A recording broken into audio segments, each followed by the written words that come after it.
रब्बिल इज़्ज़ति अम्मा यसिफून व सलामुन अलल मुरसलीन वल्हम्दुलिल्लाहि रब्बिल आलमीन।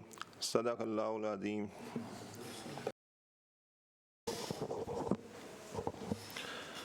जज़ाकल्लाह।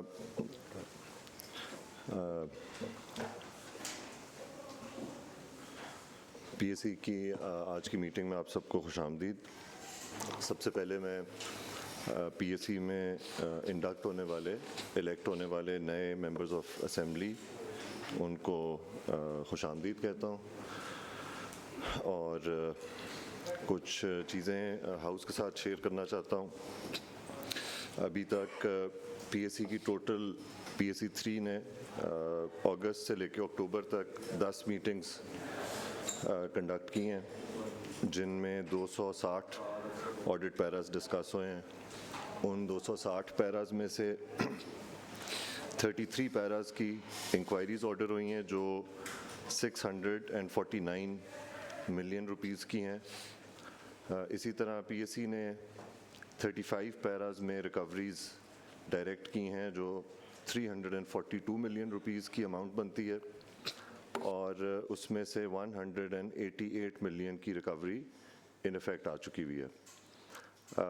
जो 33 इंक्वायरीज पीएससी 3 ने अभी तक रेफ़र की हैं, उसमें से 23 inquiries chief minister inspection team के पास हैं और 5 इंक्वायरीज एसएनजीएडी के पास हैं। अब तक जो मेजर पॉलिसी रिकमेंडेशंस की एक लिस्ट है जो पीएससी ने इशू की है और हेल्थ सेक्टर और एजुकेशन सेक्टर में के हवाले से हेल्थ अथॉरिटीज़ और डिस्ट्रिक्ट एजुकेशन अथॉरिटीज़ के ऑडिट पैरास डिस्कस किए हैं। आज गालिबन पहली दफ़ा लोकल गवर्नमेंट का सब्जेक्ट डिस्कस होगा। PSC 3 is a unique body and forum which, while it has powers of a regular PSC, it also has a unique mandate. That unique mandate is to look after the audit of local government department, its attached companies, autonomous bodies, all local governments established under the local government law. एक और important update house के लिए, हाल ही में speakers conference Islamabad में मुनक्किद हुई थी पिछले हफ्ते, 18वीं स्पीकर्स कॉन्फ्रेंस, जिसमें चारों सूबों की असेंबलीज़, पाकिस्तान की कौमी असेंबली और सेनेट और आज़ाद जम्मू कश्मीर और गिलगित बल्तिस्तान की लेजिस्लेटिव असेंबलीज़ के स्पीकर्स और प्रिजाइडिंग ऑफिसर्स मौजूद थे और वहाँ पर एजेंडा पर पीएससी रिफॉर्म के हवाले से भी डिस्कशन हुई, जिसके बाद सारे स्पीकर्स ने यूनानिमसली एक पीएससी पाकिस्तान एसोसिएशन के क़याम की मंजूरी दी ताकि सारे मुल्क की जो पीएससीज़ हैं वो इकट्ठे बैठकर जो पीएससी के हवाले से रिफॉर्म्स करने की ज़रूरत है और रूल्स में तरमीम करने की ज़रूरत है, उस हवाले से डेलिब्रेट कर सकें। इसमें यकीनन ऑडिट का भी एक बड़ा इम्पोर्टेंट रोल है और वो भी अंडर डिस्कशन आया कि कैसे हम ऑडिट डिपार्टमेंट को भी, ऑडिटर जनरल ऑफ पाकिस्तान को भी, जो हमारा सुप्रीम ऑडिट इंस्टीट्यूशन है, उसको कैसे आज के तकाज़ों के हम आहंग लेके आ सकते हैं।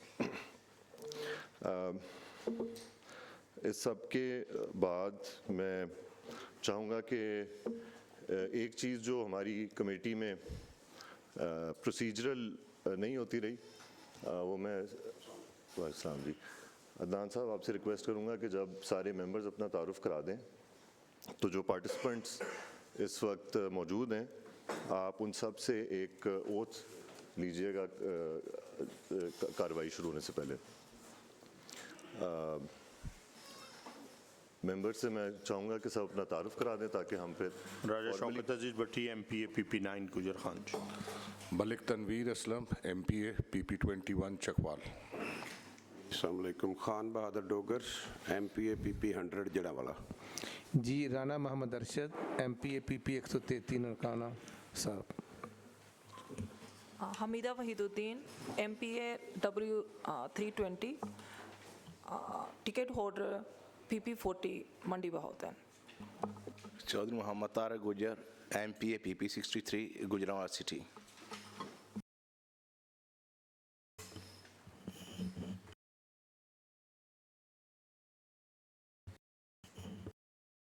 Sir Abdul Samad, Additional Secretary, Finance Department. Masood Ahmed, DG Order Local Governments, Punjab, North. Fakhr Abbas, Regional Director of Audit, Sargodha Division. Sir Imran Hussain, Audit Officer, Office of Director General Audit. जी Mohammad Tariq Khan, Additional Secretary Local Governments. Assalamu alaikum, Asiya Gul, Special Secretary Local Government. Khalid Hussaini, Chief Engineer Local Government.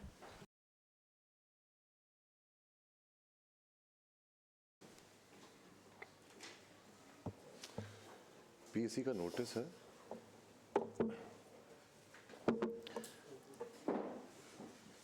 Secretary local government नहीं आया अभी तक। Sir CS की एक meeting में है, he'll join us. अच्छा, सीएस की मीटिंग्स तो चलती रहती हैं।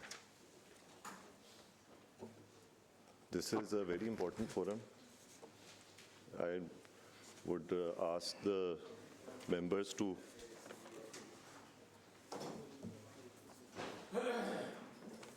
decide on this कि क्या हम शुरू करें कि अभी मीटिंग सर शुरू कर लें, लेकिन सेक्रेटरी साहब को कन्वे करें कि वो पहुंच जाएं।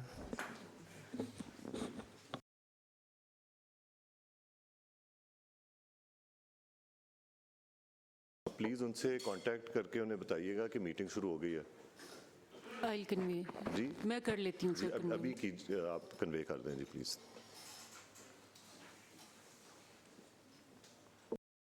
क्योंकि ये बहुत इंपॉर्टेंट प्रोसीडिंग्स होती हैं। हमने अभी जो एजुकेशन और हेल्थ के साथ भी जो प्रोसीडिंग्स की हैं उसमें secretaries were present through out the meetings.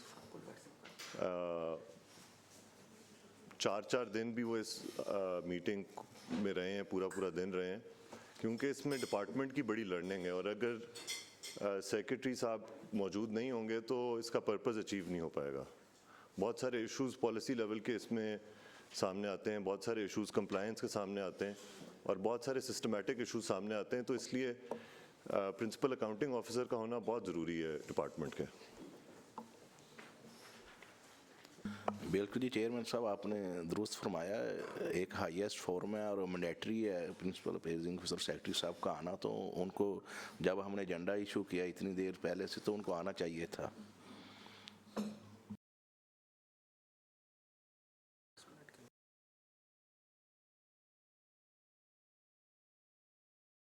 आप ऐसा करें कि ये ऑडिट हमें इस पेपर पे ब्रीफिंग दे दे एंड अगर तब तक वो हमें ज्वाइन कर लेते हैं well and good, otherwise we will adjourn till the secretary joins.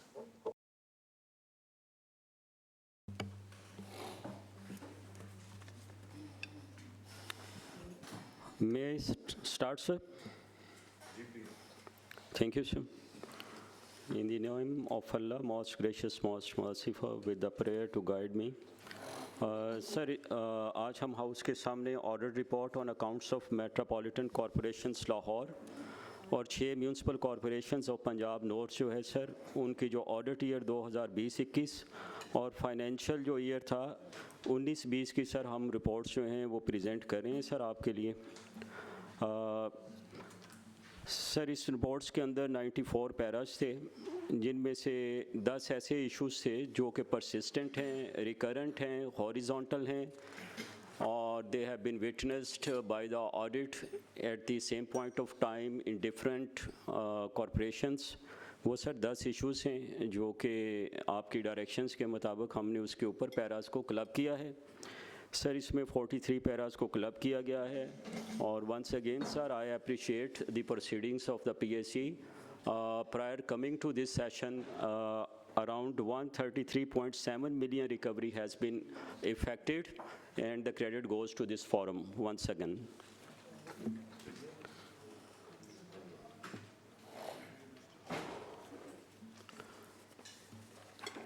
Sir मैं जो पहला इशू है सर उसकी तरफ आना चाहूँगा सर। सर इसमें अमाउंट्स जो हैं सर कुछ जब ऑक्शन होती हैं तो सर कंट्रैक्टर्स के साथ उसका कॉन्ट्रैक्ट जो किया जाता है, कलेक्शन राइट्स जो हैं सर डिफरेंट रिसीट हेड्स के, वो इस टेबल में हमने दिए हुए हैं सर। उनके अगेंस्ट जो है सर कॉन्ट्रैक्ट किया जाता है कि कॉन्ट्रैक्टर जो है वो इतनी अमाउंट्स जो है रिसीट्स की इकट्ठी करके वो गवर्नमेंट को देगा। सर यहाँ पे आप इस टेबल में देख सकते हैं, यहाँ पे सर 112 मिलियन की ऐसी अमाउंट है जो कि मुख्तलिफ कॉन्ट्रैक्टर्स ने इन देयर कॉन्ट्रैक्ट्स एडमिट की थी कि वो गवर्नमेंट को ये चीज़ें इकट्ठी इतनी अमाउंट्स करके देंगे, लेकिन सर वो 112.51 मिलियन जो है वो इकट्ठा करके नहीं दे सके। ये रिकवरी इस्टेब्लिश्ड है, डिपार्टमेंट की मैनेजमेंट ने STAC के दौरान इसको एडमिट किया है। ये सर रिकवरी होने वाली है। STAC ने इसमें जो लोग रिकवरी में स्लैक रहे हैं, जो रिकवरी एफिशिएंटली सर नहीं कर पाए, तो उनके लिए कहा कि उस पर कोई एक्शन लिया जाए। दूसरा सर ऐसा है कि एक चीज़ हमें नज़र आई है इस इशू के ऊपर कि बहुत सारी ऐसी रिकवरीज़ जो हैं उसमें जब वो रिकवरी नहीं हो पाती कॉन्ट्रैक्टर से, तो ये लोग जो हैं वो डिस्ट्रिक्ट कलेक्टर को रिकवरी के लिए लिख कर भेज देते हैं under land revenue act sir कि वो इसको एक्सिक्यूट करे। लेकिन during the discussions in the STAC it was clearly arrived at कि ऐसे तमाम केसेस में कोई मेजर ब्रेक थ्रू नहीं हुआ है और ये सारी रिकवरी पेंडिंग है। तो इसके ऊपर भी सर हम चाह रहे हैं कि कोई पॉलिसी इंटरवेंशन हो on the part of the PAC, कोई डायरेक्शंस दी जाएं कि ये जो रिकवरी इस तरह डिस्ट्रिक्ट कलेक्टर्स को भेज दी जाती हैं उसके ऊपर क्या एक्शन लिया जा सकता है, कैसे ये रिकवरी हो सकती है। और ये जो एक सर एक तरह से प्रोसेस बन गया है कि रिकवरी जब नहीं होती तो वो डिस्ट्रिक्ट कलेक्टर्स को भेज दी जाती है, इसके ऊपर सर देखा जाए कि ये प्रैक्टिस जो है it's not getting fruits as it has been thought previously. तो सर इस पे हम चाह रहे हैं कि मैनेजमेंट अपना बताए कि इसको कैसे बेहतर कर सकते हैं और अपनी रिकवरीज़ को कैसे एक्सपेडाइट करना चाह रहे हैं।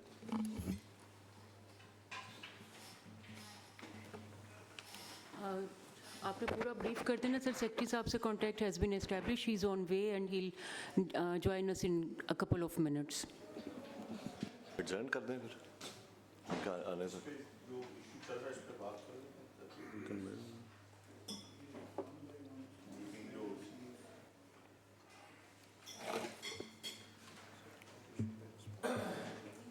डिपार्टमेंट का क्या रिस्पांस है इस पे?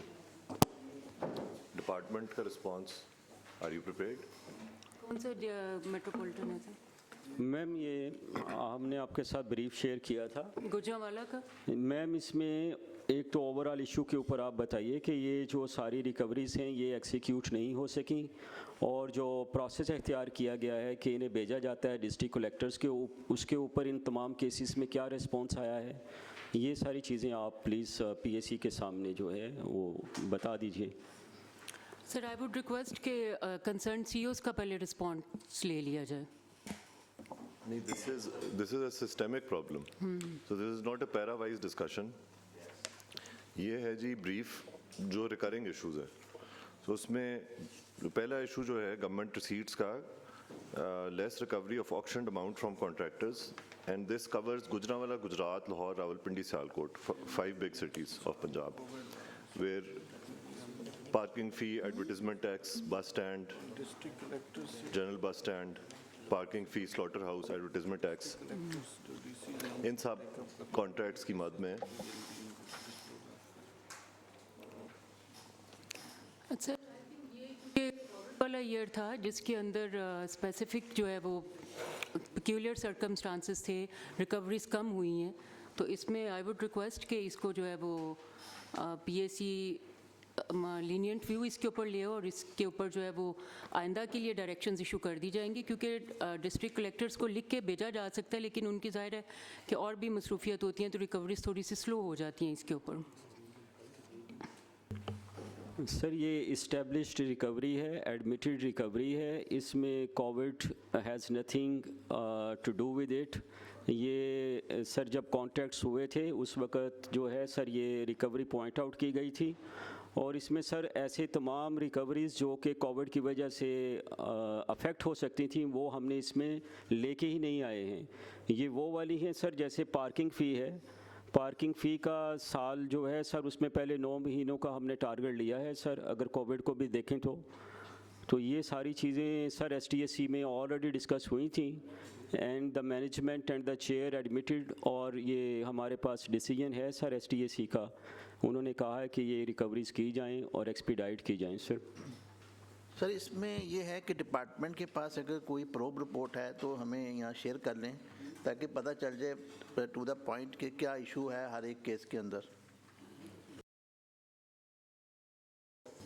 सर कॉन्ट्रैक्ट्स में ये भी लिखा हुआ है कि ये जितने भी कॉन्ट्रैक्टर्स हैं इनको किसी तरह की रिबेट नहीं दी जा सकती, दे आर बाउंड।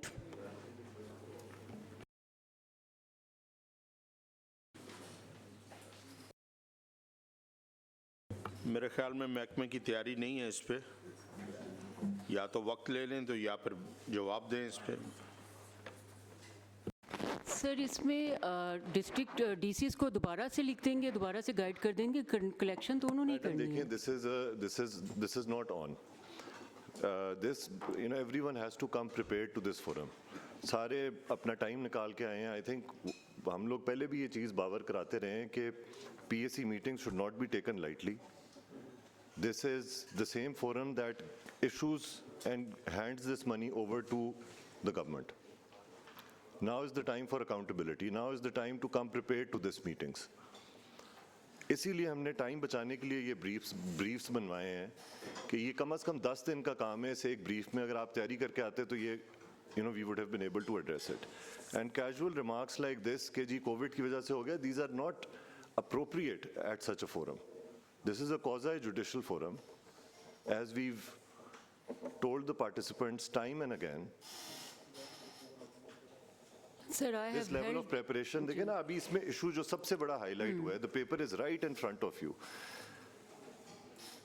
कि contracts local governments के हैं और cases have been sent to district collector for recovery as arrears under Land Revenue Act.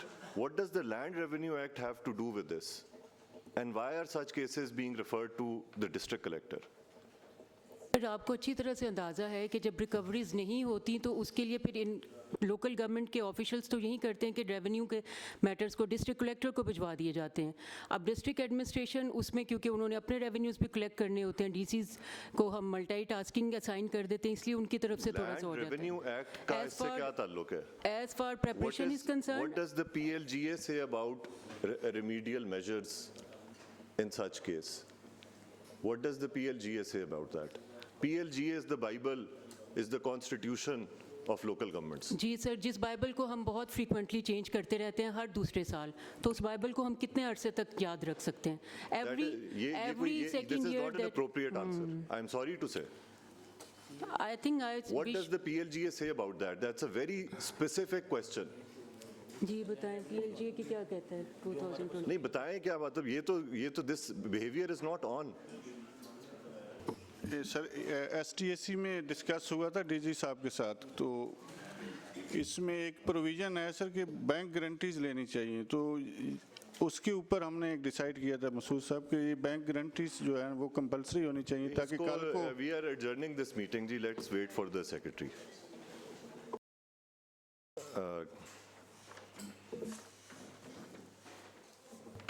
May I start sir? जी सर मैं दोबारा से सर ये पहले वाला जो सर इशू है उस पर ब्रीफ करता हूँ सर।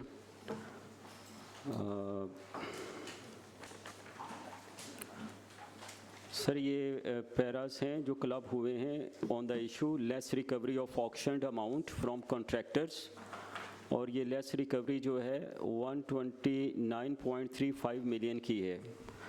सर इसमें जब कॉन्ट्रैक्टर्स के साथ डिफरेंट रिसीट हेड्स के कॉन्टैक्ट किए जाते हैं कलेक्शंस के, तो कॉन्ट्रैक्ट के अंदर ये चीज़ लिखती जाती है कि जो भी हालात होंगे उन्हें किसी भी तरह से कोई इसके अंदर जो है वो लचक नहीं दी जाएगी, और वो जो अमाउंट उन्होंने कॉन्ट्रैक्ट में तय की है वो गवर्नमेंट को पे करेंगे। सर ये जो 5 केसेस हैं जो टेबल में हैं, इसमें सर हमने ये चीज़ दिखाई है कि गुजरांवाला, गुजरात, लाहौर, रावलपिंडी, सियालकोट, ये पांचों डिस्ट्रिक्ट्स की जो म्यूनसिपल कॉरपोरेशन हैं सर, इसमें ये इशू पाया गया है। कॉन्ट्रैक्ट्स हुए हैं लेकिन जो उनसे रिकवरी कॉन्ट्रैक्टर से लेनी थी वो नहीं ली गई। और सर जो लास्ट कॉलम है हमारा, उसमें हम दिखा रहे हैं सर टोटल के अंदर के 112.51 मिलियन की रिकवरी जो है स्टिल पेंडिंग है। सर इसमें एसडीएसी के साथ दरमियान काफ़ी ब्रेनस्टॉर्मिंग हुई और सर मैं अप्रिशिएट करता हूँ कि डिपार्टमेंट ने हमारे साथ काफ़ी उसमें तावन किया, कोऑपरेशन किया। We had a very good analysis of the issues और after much brainstorming the SDAC gave its decisions and the minutes are also laid before the PSC in this brief as well. तो sir उसमें हम लोगों ने ये चीज़ देखी कि ये जो रिकवरीज़ क्यों नहीं हुई हैं, इसमें एक मेजर पार्ट ये था कि जो रिकवरीज़ उस वक्त एक्सिक्यूट नहीं हो सकी, डिले हुआ, वो फिर मैनेजमेंट ने डिस्ट्रिक्ट एडमिनिस्ट्रेटर्स को भेज दी कि वो उनको एक्सिक्यूट करें। डिस्कशंस के दौरान ये चीज़ बिल्कुल वाज़े तौर पे सामने आई कि ऐसे तमाम केसेस के अंदर कोई वाज़े तौर पे ब्रेक थ्रू नहीं हुआ है, कोई रिकवरीज नहीं हुई हैं, जिसके ऊपर हम समझ रहे थे एसडीएसी में कि यहाँ पे कोई पॉलिसी इंटरवेंशन होना चाहिए। इसके अलावा सर हमने ये भी देखा कि एक श्योरिटी की बात करते हैं रूल्स कि जो कंट्रैक्टर्स हैं जब आप उनके साथ कॉन्ट्रैक्ट करेंगे तो उनसे एक श्योरिटी लेंगे। ऐसे बहुत सारे केसेस में सर ऐसा हुआ कि श्योरिटीज़ जो हैं वो टोटली जो है इन्फोर्स नहीं हुई। दूसरा ये भी देखा गया जो श्योरिटी पेपर तैयार किए गए थे वो मुकम्मल नहीं थे इन ऑल रिस्पेक्ट्स।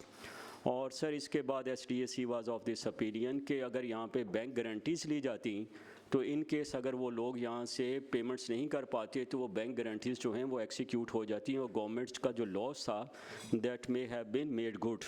तो ये सर हमारी इसके अंदर डिस्कशन थी जो मैंने फोरम के सामने सर इशू के ऊपर रखी है।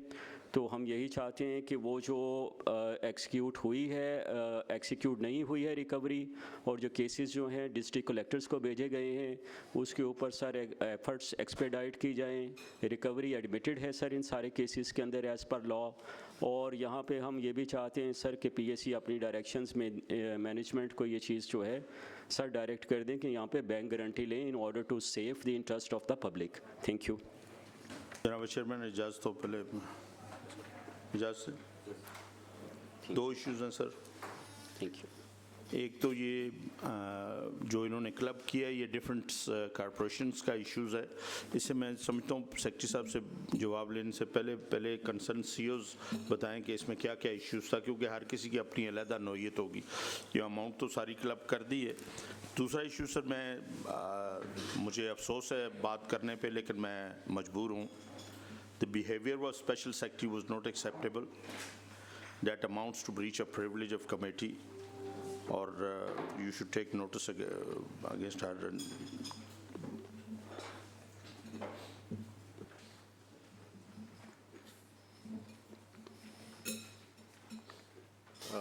सेक्रेटरी साहब, आपके आने से पहले जब हमने मीटिंग का आगाज़ किया तो आपकी रिप्रेजेंटेशन स्पेशल सेक्रेटरी कर रही थी। She was not prepared, her remarks were very casual and members felt कि जिस तरह उन्होंने सवालों के जवाब दिए हैं वो इस कमेटी का ब्रीच ऑफ प्रिविलेज में फॉल करता है। बजाय कि उसका डायरेक्ट जवाब दें, she was in a confrontational mood with this committee and we had to unfortunately adjourn the meeting. बाकी मेंबर्स की मैं राय ले लेता हूँ, अगर मेंबर्स इससे एग्री करते हैं तो we will file a privilege motion on behalf of the committee. Before अगर मुझे इजाज़त दें सर, मेरी गुजारिश ये है कि अगर उनकी तरफ से अगर मेंबर ये समझते हैं तो मैं तो एक अनकंडीशनल अपॉलॉजी टेंडर करना चाहता हूँ on behalf of my officer. और अगर कोई उनकी किसी बात से अगर मेंबर्स हर्ट हुए हैं या उन्हें लगा है कि this was not called for, तो सर उसके लिए तो मैं माजरत चाहता हूँ। और मेरी गुजारिश है कि हम सर इस प्रोसीडिंग को आगे चला लें। वो जो हो गया है उसको अगर हम लीव साइड कर दें तो वी कैन प्रोसीड फर्दर। जो भी आपकी जनाब चेयरमैन साहब, विद ड्यू रिस्पेक्ट, मेरा सब इशू ये है कि जब आपकी वो नुमाइंदगी कर रहे थे तो उनको डिपार्टमेंट की नुमाइंदगी करने का जो रोल था वो पॉजिटिवली उनको प्ले करना चाहिए था, और उनकी अगर तैयारी नहीं थी तो उसको वो अच्छे तरीके से भी रिप्लाई कर सकते थे। और आपकी तो गैर मौजूदगी में भी सारे मेंबर समझते हैं कि माशाल्लाह आप प्रोफेशनल हैं, आपकी वर्किंग रिलेशनशिप का हर आदमी जो है वो मदा है, लेकिन सेक्रेटरी, स्पेशल सेक्रेटरी साहब आपको भी चाहिए था कि वो आपकी नुमाइंदगी कर रहे हैं और उसको अच्छे तरीके से अगर वो हमें ब्रीफ करते तो हम इसको कंटिन्यू रखते।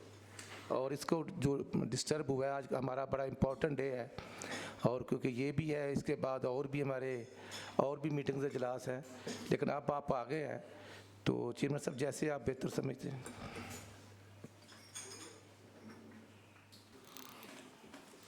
मेरा यो चेयरमैन साहब ओपिनियन होगा कि ऑल्दो उनका कोई रवैया इतना बेहतर नहीं था, लेकिन सेक्रेटरी साहब ने आके जब अनकंडीशनल बात कर दिया तो we should move forward. Thank you. मेरी भी यही राय है, रवैया उनका शायद तैयारी की वजह से बेहतर नहीं था, तो फिर भी उसका ये तरीक़ाकार नहीं था। तो अगर सेक्रेटरी साहब ने उनके बिहाफ पे माजरत की है तो एक बार आप उसकी वार्निंग दे दें। अच्छा, मेरे जहन के मुताबिक क्योंकि चीफ सेक्रेटरी साहब की ऑल ऑफ सडन मीटिंग आ गई होगी, सेक्रेटरी साहब को जाना पड़ गया। मेरा ख्याल है कि चीफ सेक्रेटरी साहब को भी बताने की ज़रूरत है कि जिस वक्त पब्लिक अकाउंट्स कमेटी की मीटिंग हो तो पैरेलल मीटिंग ना रखें। और दूसरे नंबर पे ये है कि सेक्रेटरी साहब जो है फर्दर जो भी मीटिंग्स होगी उसमें अपनी प्रेजेंस जो है वो इंश्योर करें। चेयरमैन साहब, बिल्कुल जैसे मेंबरान ने कहा है कि बिल्कुल जो स्पेशल सेक्रेटरी साहब हैं उनकी बिल्कुल तैयारी नहीं थी। सेक्रेटरी साहब अगर चीफ सेक्रेटरी साहब की मीटिंग में गए तो ठीक है, लेकिन अगर वो महकमे को रिप्रेजेंट कर रही थी तो उनको तैयारी भी होनी चाहिए थी, क्योंकि एजेंडा आज ही नहीं इशू हुआ, एजेंडा आज से पहले का इशू है। और आपको पता है लास्ट मंथ भी इसके ऊपर हमारी मीटिंग थी, तो कॉम्प्रीहेंसिव टाइम था तैयारी के लिए। लेकिन मैं समझता हूँ कि आज वो बगैर तैयारी के आई हैं, उन्होंने पीएससी का जो डेकोरम है उसको भी अंडरमाइन किया है। तो सेक्रेटरी साहब जैसा कह रहे हैं कि उनके अनकंडीशनली अपोलोजाइज़ करें, तो मैं समझता हूँ कि चलें, सेक्रेटरी साहब अच्छे आदमी हैं, आप जैसे मुनासिब समझें। सर आप मीटिंग शुरू कर लें। शुक्रिया आपकी, सबकी यही राय चाहूँगा पहले सरदार साहब। सर सबकी अगर ये राय तो बेहतर है, अगर सॉरी हुई तो उसमें कोई ऐसी बात नहीं है, हमें मिलजुल के ही चलना चाहिए और सब राय दे रहे हैं, बेहतर है।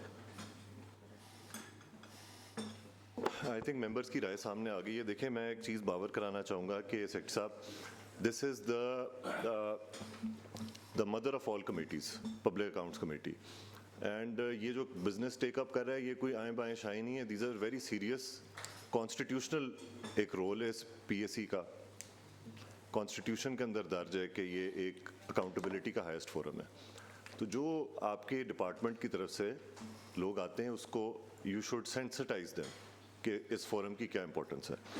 दूसरी मेरी आपसे रिक्वेस्ट होगी कि हमने एक बड़े नॉवल अप्रोच के साथ इस पीएससी को कंडक्ट किया और हेल्थ और एजुकेशन डिपार्टमेंट्स ने हमारे साथ बड़ा कोऑपरेट किया। सद तक के 4 दिन सेक्रेटरी हेल्थ ने अपनी सारी एक्टिविटीज़ जो हैं वो अपनी स्पेशल सेक्रेटरी को हैंड ओवर करके 4 दिन लगातार इस कमेटी की मीटिंग में गुजारे हैं। आई एम प्रीटी श्योर कि जो उन 4 दिन में वो इस मीटिंग से एक इनरिच होके गई हैं, उससे डिपार्टमेंट के अंदर बहुत ज़्यादा आपको रिफॉर्म करने के लिए मवाद मिलेगा। सो आई वुड रिक्वेस्ट कि आप जब लोकल गवर्नमेंट का एजेंडा हो, आप काइंडली बाकी एक्टिविटीज़ के लिए किसी स्पेशल सेक्रेटरी को नॉमिनेट कर दें, आपका होना यहाँ पे बहुत ज़रूरी है। तो मैंने भी आज सारा ही, और आज कोई एक्टिविटी नहीं है, कल भी कोई एक्टिविटी नहीं है, मैं इसलिए। एंड लास्टली, जैसे मेंबर्स ने कहा है कि अपॉलॉजी वुड सफाइस, तो we would request you to furnish an apology from the special secretary in written form to the PSC. ठीक है सर, हम करवा देंगे। आगे चलें जी, ये इसको अब जल्दी कर लें क्योंकि हमारे पास आज टाइम थोड़ा है। कम से कम इस ब्रीफ को हम in the next 1 hour address कर लें। सर इस पे मैनेजमेंट अगर कुछ कहना चाह रही है सर पहले इशू पे, तो सर मेरा एक क्वेश्चन है ऑडिट से कि ये 4.4.4 ये बस स्टैंड का कॉन्ट्रैक्ट अमाउंट क्यों मिसिंग है और आगे रिकवरी में पॉइंट आउट हुआ हुआ है?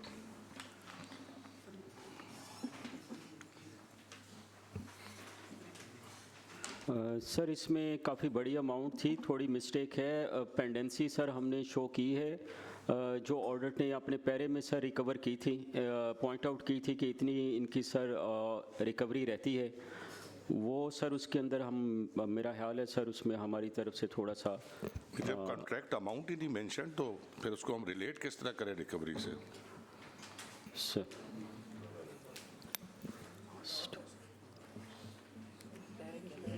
पॉइंट है जी, ये कॉन्ट्रैक्ट अमाउंट इसमें लिस्टेड होनी चाहिए।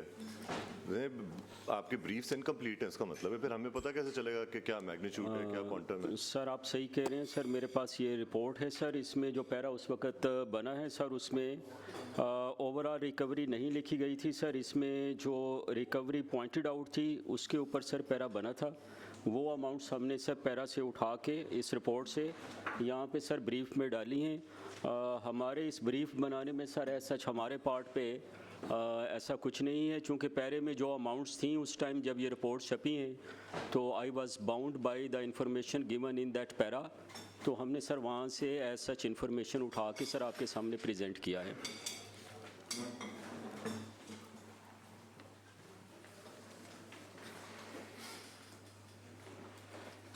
जो डिटेल है, मैं अगर आप मुझे 1 मिनट दें, उनको सीईओ जो है हमारे लाहौर के, ये भी बता देते हैं कि एक्चुअल टोटल अमाउंट कितनी थी और कितनी जो ऑडिट ने पॉइंट आउट की है।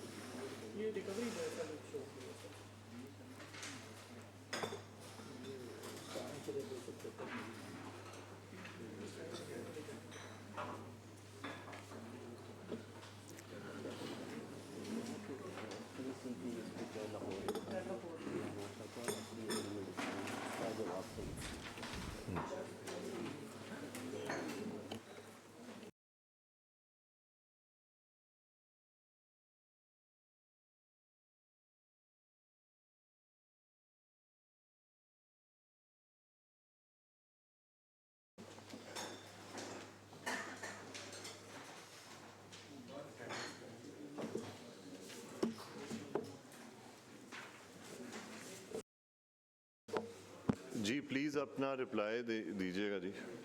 में वो रिकॉर्ड चेक कर रहे हैं, ये टोटल अमाउंट वैसे तो मुझे इन्होंने बताया कि it is I think Lahore का जो इट इज़ तकरीबन 1 बिलियन से ऊपर ये कॉन्ट्रैक्ट होता है। एग्जैक्ट अमाउंट अभी वो रिकॉर्ड देख के बता देते हैं, लेकिन उस अमाउंट के अंदर से ये 78 मिलियन जो है वो कुछ रिकवरेबल है, लेकिन एग्जैक्ट अमाउंट वो भी रिकॉर्ड देख के बताते हैं। उसमें थोड़ा सा अगर हम आगे चल पड़ते हैं, जैसे ही वो बताएंगे हम आपको बता देते हैं। We will cut to the chase on this particular issue. ये रिकवरीज डिपार्टमेंट एडमिट करता है होने वाली हैं? सर जो हमारे पास SDAC में इनके रिप्लाईज आए हैं सर उसमें एडमिट कर ली गई हैं सर। और इसमें आप कह रहे हैं कि इन फ्यूचर जो है bank guarantee instead of surety bond लेना चाहिए?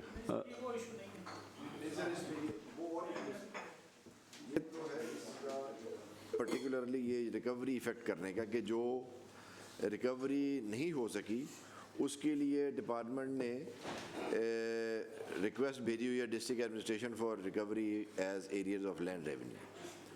तो उस पे एक तो वो इशू है, दूसरा ये है कि अगर हम बैंक गारंटी ले लें इंस्टेड ऑफ श्योरिटी तो वो हमारे पास एक सेफ्टी वैल्यू आ जाएगा कि जी हम उसको ज़्यादा अगर डिफ़ॉल्ट करता है तो हम बैंक गारंटी उसकी फिर फॉरफीट कर लें। किसी मेंबर ने कोई बात करनी? ये तो मैं समझता हूँ कंपल्सरी कर दें, बैंक गारंटी वाला इस पे PSC डायरेक्शन दे दे कि आइंदा के बाद कोई अवार्ड विदाउट बैंक गारंटी ना हो। नहीं सर, ये अगर डायरेक्शन आ जाए तो इस वक्त हमारे जो रूल्स हैं उसके अंदर दोनों चीज़ें हैं, तो हम ये रूल को चेंज कर देंगे आपके डायरेक्शन पे, we can move a case कि जी अब आइंदा से श्योरिटी नहीं होगी, सिर्फ बैंक गारंटी होगी। मेरा अगेन क्वेश्चन 4.4.4 से रिलेटेड है कि इसी में अब fine due to late payment of installment, ये सब कुछ इधर मिसिंग है और किसी पे फाइन क्यों नहीं है फिर? जो और इसमें 17.275 का यहाँ पे फाइन भी लगाया हुआ है आपने रिकवरी में, तो ऐसे दूसरे जो हेड्स हैं पिंडी सियालकोट, उन पे क्यों नहीं पेनल्टी फिर? केस टू केस बेसिस पे देखना पड़ेगा ना सर, ये तो हर केस पे जो ऑडिटर ने पॉइंट आउट किया है और जो चीज़ निकली होगी वही उन्होंने पॉइंट आउट किया, उस दूसरे केसेस में फिर नहीं होगी, लेकिन we have to go case by case then. इसमें सर कल पे रख लें कंसर्न CEO से लेके फिर उस पे केस टू केस जो है वो डिसीजन डायरेक्शन जो PSC देना चाहिए। अगर बैठे हैं तो बुला लें सर। सर इनका सर मैं इस पे एलेबोरेट कर देता हूँ। सर इनका जो कॉन्ट्रैक्ट लिखा हुआ था उसके अंदर एरियर्स भी थे, और अगर एरियर्स लेट होंगे तो इनके कॉन्ट्रैक्ट में लिखा हुआ था कि उसके ऊपर फ़ाइन जो है सर पेनल्टीज़ भी लगेंगी, तो पर डे सर वो लगना थी, और जो इनके कॉन्ट्रैक्ट में लिखा हुआ था तो हम चूँकि we go by the book, तो हमने इस कॉन्ट्रैक्ट के अंदर ये वाली क्लॉजेस देखने के बाद यहाँ पे एरियर पॉइंट आउट किए, प्लस जो एज़ पर कॉन्ट्रैक्ट था वो हमने कहा कि पेनल्टीज़ भी लगनी चाहिए। अगेन पॉलिसी मेरे को गड़बड़ है। लाहौर में फिर पेनल्टी लग रही है और रावलपिंडी में जनरल बस स्टैंड की अगेन रिकवरी, यहाँ क्यों नहीं पेनल्टी लग रही फिर? सर कॉन्ट्रैक्ट डीड्स हैं सर, कॉन्ट्रैक्ट डीड्स के अंदर सर डिफरेंट क्लॉजेस हैं। कॉन्ट्रैक्ट इन्होंने सर कोई यूनिवर्सल नहीं है, ये जब कॉन्ट्रैक्ट बना रहे होती हैं सर मुख्तलिफ कॉरपोरेशंस, तो वो अपनी अपनी स्पेसिफिकेशंस और क्लॉजेस डालती हैं। यही वो बात आ गई ना जो हम जिसके लिए बैठी है कि प्रिंसिपल का, कि अगर एक बस स्टैंड लाहौर में कॉन्ट्रैक्ट बन रहा है तो उसमें पेनल्टी की क्लॉज है, तो why not in Rawalpindi? It's a policy matter issue आ गया ना, तो ये हर बंदे की मर्जी होगी अपनी एमसी में या कॉर्पोरेशन में जो मर्जी रूल अप्लाई कर दे। What are the basic guidelines? Sir अब है ना कि लोकल गवर्नमेंट्स की जो बेसिकली वो है कि वहाँ पे जब होती हैं तो वो अपने रूल्स अपने हिसाब से बनाती हैं, उन्हें एक्ट में भी इख्तियार है, वो अपनी टर्म्स एंड कंडीशन खुद बना सकते हैं। लेकिन ये बाकी आपकी बात दुरुस्त है, इसमें प्रॉब्लम हमें ये आती है कि फिर दो लोकल गवर्नमेंट्स के जो टर्म्स एंड कंडीशंस हैं या कॉन्ट्रैक्ट है वो डिफरेंट हो जाते हैं। तो ये अगर फोरम डायरेक्शन दे तो we can have draft single contract agreement for all such cases, और सारे लोकल गवर्नमेंट्स को भिजवा दें कि अगर आइंदा से आपने कोई कॉन्ट्रैक्ट करना है, चाहे वो शॉप की रेंट का है या वो बस स्टैंड की ऑप्शन का है, तो वो एक स्टैंडर्ड कॉन्ट्रैक्ट है, वो फिर वो बाउंड होंगे कि वो उसी को फॉलो करें। लेकिन ये फिर उसकी थोड़ा सा उस स्पिरिट के खिलाफ भी चला जाएगा कि जी यहाँ से जा रही है, लोकल गवर्नमेंट्स को हमारा एक्ट तो इख्तियार देता है कि जी आप अपने हिसाब से अपना कॉन्ट्रैक्ट डिज़ाइन कर लें। तो ये एक जो डायरेक्शन होगी हम उसके मुताबिक कर लेंगे। अच्छा, दो तीन चीज़ें सामने आई हैं। एक तो आई थिंक अगर रूल्स में दोनों की ऑप्शन है तो ऑडिट की भी रिकमेंडेशन ये है कि bank guarantee should be preferred, और अगर शुड बी मैंडेटरी। और बैंक गारंटी का फ़ायदा ये है कि फिर आपको इस तरह की सिचुएशन दोबारा देखनी नहीं पड़ेगी। जी सर आई थिंक ये ऑब्जर्वेशन ठीक है, हम इसको नोट कर लेते हैं और डायरेक्शन अगर आ जाएगी तो we can move a case to change this rule. दूसरी लेट जो सेठी साहब ने फाइन वाली चीज़ पॉइंट आउट की, I think that is also very pertinent. अगर कोई कॉन्ट्रैक्टर नहीं देता पेमेंट, 4 साल बाद देता है, 6 साल बाद देता है, तो there is the contractor has benefited out of that arrear, उसकी एक टाइम वैल्यू ऑफ मनी है। सो सिंस पीएससी में ही सारे लोकल गवर्नमेंट्स का ऑडिट आना है, एक आप ये भी डायरेक्टिव थ्रू पीएससी के बिहाफ पे इशू करें कि all contracts in future should include fine due to late payment, और उसका सबसे अच्छा मेट्रिक जो है वो काइबोर रेट है, कि उसको काइबोर रेट के साथ लिंक करें। और तीसरी चीज़ ये कि ये रिकवरीज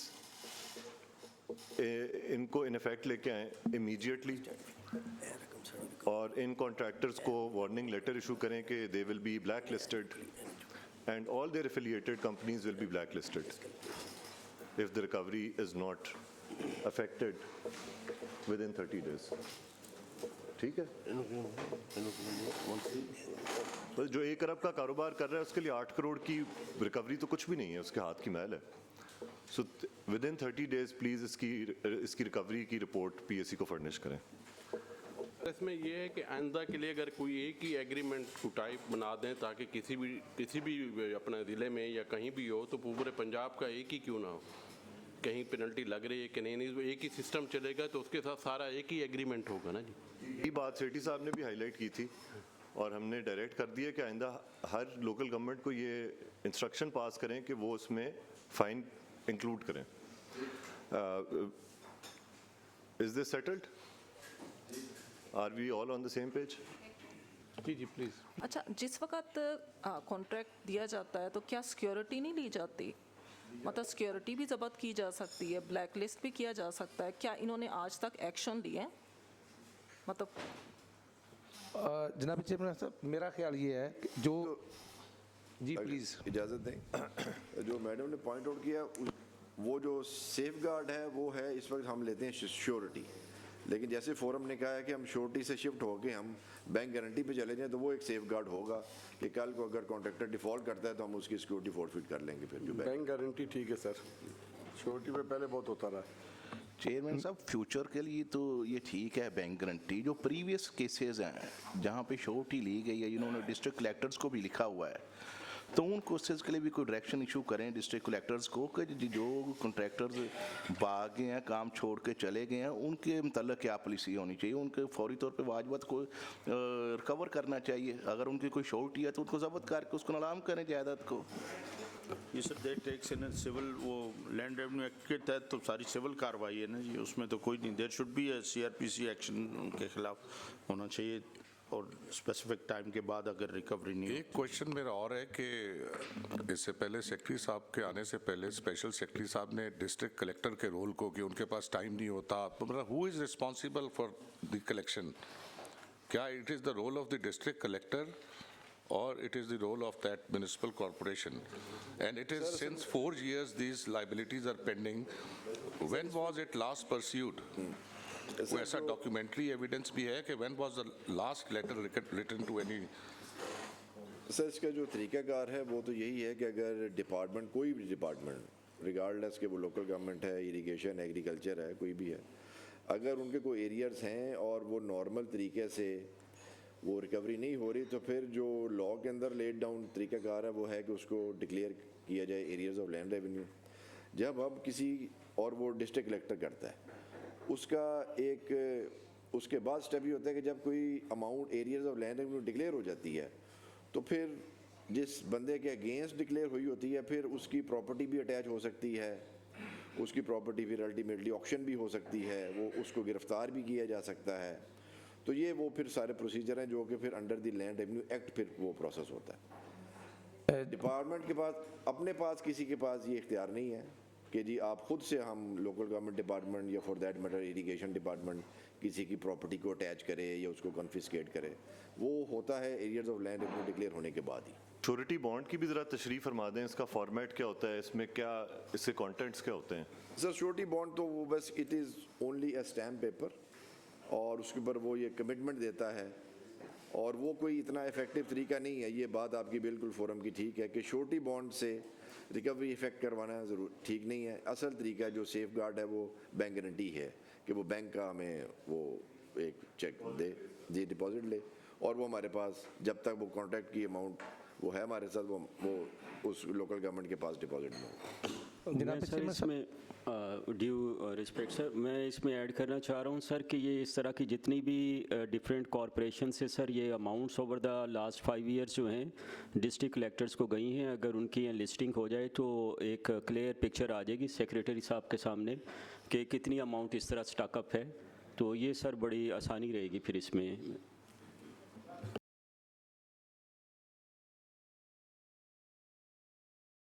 कलेक्टर्स को भी पीएससी की तरफ से एक नोट जाए to update on their performance और या जो भी अपडेट्स ऑन दीज रिकवरीज जो उनको रेफ़र की गई हैं, कब से रेफ़र हुई हैं, क्या स्टेटस है?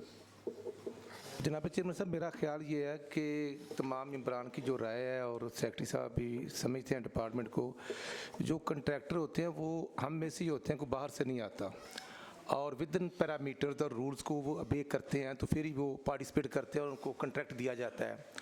और जो बैंक गारंटी है वो उनसे पहले ली भी जाती है, कुछ अरसे के बाद शायद वापस की जाती है। तो अगर इस चीज़ को बेहतर कर लिया जाए और जो डीसीज रात हैं वो क्योंकि डिस्ट्रिक्ट के हेड होते हैं और जब एक कंट्रैक्टर को से रजू किया जाता है तो मेरा ख्याल है कि वो ज़िम्मेदार भी होता है और वो तमाम जो ठेकेदार वो मेरा ख्याल एक डिपार्टमेंट नहीं वो बाकी डिपार्टमेंट में भी ठेकेदारी कर रहा होता है। तो अगर इसको हम थोड़ा सा मैच्योर करेंगे तो मेरा ख्याल रिज़ल्ट बेहतर हो सकता है। अगर हम अपनी अपनी ज़िम्मेदारी को महसूस करेंगे और निभाएंगे तो ये मुश्किल नहीं है, क्योंकि वो लोग बाहर से नहीं आते, वो सिस्टम का हिस्सा हैं। और डीसीज रात को भी जब चेयरमैन साहब आपकी तरफ से लेटर चला जाएगा तो मेरा ख्याल वो भी अपनी जिम्मेदारी को महसूस करेंगे। जी थैंक यू। मेरे ख्याल में इस पैरे में जो रोल मॉडल होगा हमारा वो लाहौर ही है, क्योंकि 65-70% अमाउंट रिलेट्स टू लाहौर। तो उसकी जब हम डिटेल्स में जाएंगे तो उसमें काफ़ी चीज़ें समझ आ जाएंगी।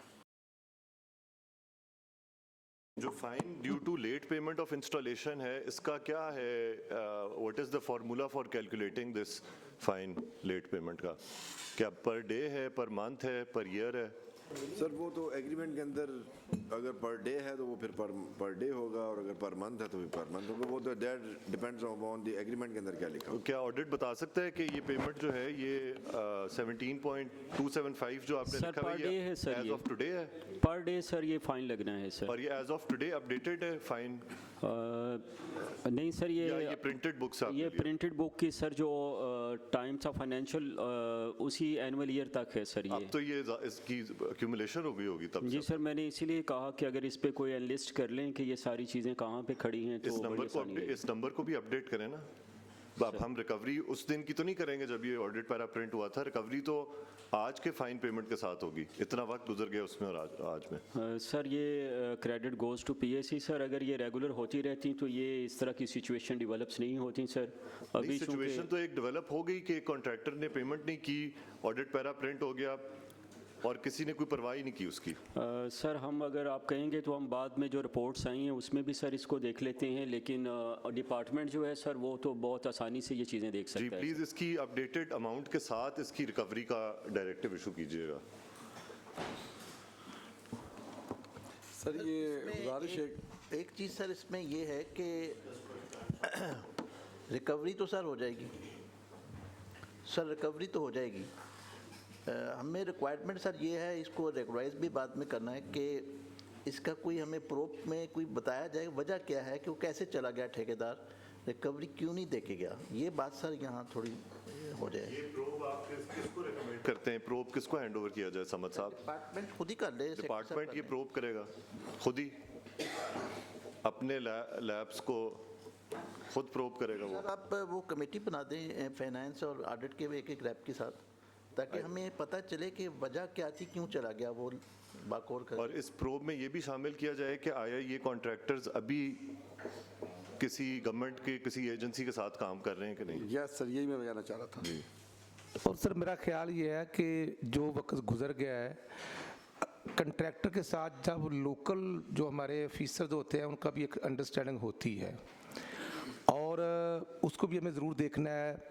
और इन फ्यूचर हमें थोड़े से रूल्स को फ्रेम ज़रूर करना चाहिए कि प्लेंटी कितनी है और अगर वो रिकवरी है नहीं होती तो उसका फ़ाइन क्या है, क्योंकि जो वक्त गुजर गया है उसके लिए तो अब नया रूल नहीं बनेगा, लागू होगा। और अगर लागू भी होना है तो मेरा ख्याल है इसको ज़रा स्पेशल देख लिया जाए। हमने ये कर दिया वह सेटल इस चीज़ को कि जो रिकवरी की अमाउंट है फ्रॉम कॉन्ट्रैक्टर्स वो काइबोर के साथ रिकवरी इन इफेक्ट होगी। ये हम डिसीजन ले चुके हैं इन प्रिंसिपल ना। तो मतलब ये जब अगर 1 करोड़ रुपया किसी ने 1 साल पहले देना था तो आज उसने 1 करोड़ नहीं देना, आज उसने 1 करोड़ इनटू जो भी काइबोर का रेट है वो जमा कराना है। ये तो हो चुकी हुई है सेटल बात, मिनट्स में भी आ चुकी हुई है। ऐसे ही है ना? इसमें चेयरमैन साहब ये है ना, अब रिकवरी का आपने कहा है, रिकवरी वो कितने अरसे में आती है, आगे कितने टाइम में लेते हैं, या उसके लिए वो कोई टाइम फ्रेम देंगे, उसके लिए कोई टैक्स होगा, या अगले वो 6 महीने ले जाता है, 8 महीने ले जाता है, तो फिर कैसे उसको आप रिकवरी के दें विद ब्लैक लिस्ट करने की साथ में डेडलाइन के साथ। देखिए है तो ये पब्लिक मनी ना, ये this belongs to the public. एक ही होगा जी, अगर वो कहीं और जगह भी काम कर रहा है, उसके और भी कॉन्ट्रैक्ट हैं तो वो उनको भी लिखा जा सकता है, कहा जा सकता है कहीं और जगह काम कर रहा है, कॉन्ट्रैक्ट हो रहे हैं जी उसमें। 2021 का मैं 30 डेज दिए थे, 90 डेज दे दें। Complete recovery 90 days for complete recovery with KIBOR. In future bank guarantees shall be mandatory.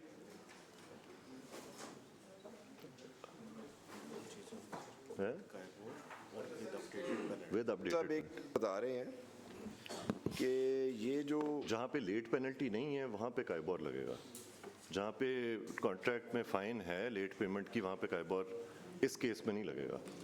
जो स्टैटिक हैं, जो फिक्स्ड अमाउंट से उन पे काइबोर लगेगा। नहीं उसने जी सर, एक सीईओ साहब एक चीज़ बता रहे हैं कि ये जो अमाउंट है ये इसको हम वैसे सिर्फ फोरम के सामने रख रहे हैं, हम इसको डिपार्टमेंट में इसको डिटेल देख लेंगे कि ये उस अरसे की है जब कोविड था और ये अड्डे बंद थे, लॉकडाउन लगा हुआ था। तो कॉन्ट्रैक्टर ने कहा क्योंकि अड्डा चल नहीं रहा तो इसलिए इस दौरान की मेरी आप ये इसको वेव ऑफ करते हैं, लेकिन सम हो फिर वो चीज़ उसकी वेव ऑफ नहीं हुई और ये एरियाज बन गए। हम इसको देख लेते हैं, अगर तो ये बात हुई तो हम फोरम के पास ले आएंगे और अगर ये ना हुई तो फिर हम रिकवरी करेंगे।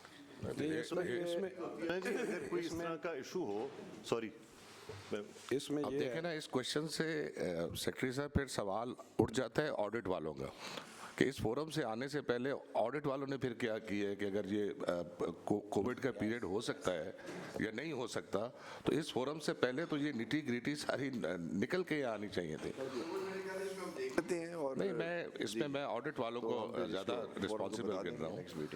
नहीं इसमें मेरी सर ये जो रिप्लाई दिया था HTAC के दौरान, सर ऐसी कोई बात मैनेजमेंट ने वहाँ पे अपने जवाब में भी नहीं लिखी हुई। सर ये इनका रिप्लाई मेरे पास पड़ा हुआ है और अब ये एक बात है, तो अगर ये बात है तो आप इनको ये देख लेना चाहिए। या इसमें चेयरमैन साहब कोविड के हिसाब से भी ये पेमेंट बकाया जो है अभी वो हो नहीं रही है, इनसे रिकवर हो सकता है। इसमें ज़्यादा जो मैं समझ रहा हूँ ना वो ये है कि जो ये आज तक ठेके देते रहे उनमें बैंक गारंटी नहीं थी। लोग 2-2, 3-3 माह काम करके इनसे पैसे लेके और उनका चूँकि पीछे कोई गारंटी नहीं थी वो दौड़ गए, तो इस वजह से भी ज़्यादा ये पेमेंट फंसी हुई है। सर उस वक्त के जो मुतलका ऑफिसर हैं जो उस वक्त इसमें शामिल थे और ऑडिट वाले तो निकाल रहे हैं, उन्हें कोई पूछने वाला नहीं है, उनकी कोई इंक्वायरी नहीं है। उधर भी तो आप देखें ना कि भी डिपार्टमेंट जो सा एक सारा कुछ दे के बैठ गया है और अब हम रिकवरियाँ करें, हम अपने फिर उस तरफ चलें, तो एक लंबा सफ़र गुजार दिया हमें। सर ये तो उन्हें भी तो पूछा जाए ना। क्वेश्चन ये पैदा होता है ना जी, आज ये क्वेश्चन उठ रहा है कि ये कोविड के टाइम का है, ये तो खुद डिपार्टमेंट ने रिकवरी बनाई होगी तो फिर ऑडिट ने डाली होगी ना आगे। ये तो डिसीजन उस वक्त इनको ले लेना चाहिए था कि अगर ये कोविड की वजह से उनको कोई माफ़ी मिलती है या उनको कोई रिलीफ मिलता है तो उस वक्त डिसीजन करके फिर आगे ये करना चाहिए। ये तो दोनों पे इतना टाइम डिपार्टमेंट की और ऑडिट की कॉन्ट्रडिक्शन आ गई है, क्योंकि डिपार्टमेंट ने हमें ये बताया है कि जी these payments had nothing to do with Covid and they have investigated it. And फिर इस तरह की जब बातें आती हैं इस कमेटी पे तो इसका मतलब है कि STAC प्रॉपरली कंडक्ट नहीं हुई या जो प्री PSC आपकी मीटिंग है वो प्रॉपरली कंडक्ट नहीं हुई कि आप लोग एक पेज पे नहीं हैं। सर इनके साइंड रिप्लाई सर ये मेरे पास पड़े हैं सर STAC के, ऐसी कोई बात सर वहाँ पे नहीं की गई इनके रिप्लाई में। दूसरा सर कॉन्ट्रैक्ट में बाकायदा लिखा हुआ है कि कोई भी रिबेट ये नहीं दे सकते, तो चाहे अब कोई भी सिचुएशन थी as per written material of the contract deed, ये सर कोई रिबेट नहीं दे सकते। नहीं, वैसे कॉन्ट्रैक्ट्स में एक फोर्स मेजोर क्लॉज तो होती है इन द केस ऑफ ये इशू है, हम इसको देख लेते हैं। अगर तो वाकई ये कोविड का हुआ तो हम फिर फोरम के पास लेंगे क्योंकि मामला इधर आ गया है, और अगर ना हुआ तो फिर हम इसकी रिकवरी करेंगे। जी ठीक है, इसको let's move to the next para and please write to district collectors as well. And दूसरी चीज़ ये है कि उस वक्त के CEO आए हुए हैं आज मीटिंग पे जो उस वक्त इनकम्बेंट थे, क्योंकि PSC की जो प्रैक्टिस है वो ये कि जिस टेन्योर का ऑडिट पैरा है वो वाले इनकम्बेंट भी प्रेजेंट हों। उस वक्त के CEO हैं यहाँ पे?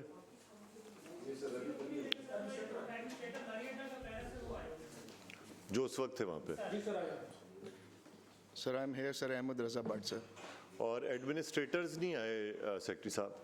सर तो हमने सबको दी थी सर, आपकी तरफ असेंबली से भी कन्वे हुई थी। और तो इस पर तो फिर सर उसमें आई मेरी रिक्वेस्ट होगी सर, क्योंकि अगर इधर 20 जिलों के DCs आ रहे हैं सर तो ज़रा मुश्किल हो जाएगा सर, क्योंकि DCs एडमिनिस्ट्रेटर्स हैं तो देर वो या तो फिर एक दिन करके करें कि किसी दिन आप लोगों ने ओवरबर्डन बड़ा कर दिया ना एक तो डिप्टी कमिश्नर तो ये सर है बहुत ज़्यादा जिम्मेदारियाँ और ज़्यादा देने वाले हैं अब आप। सर हुकूमत देती है सर, हम तो नहीं देते सर, गवर्नमेंट देती है, और गवर्नमेंट तो कैबिनेट है सर आजकल।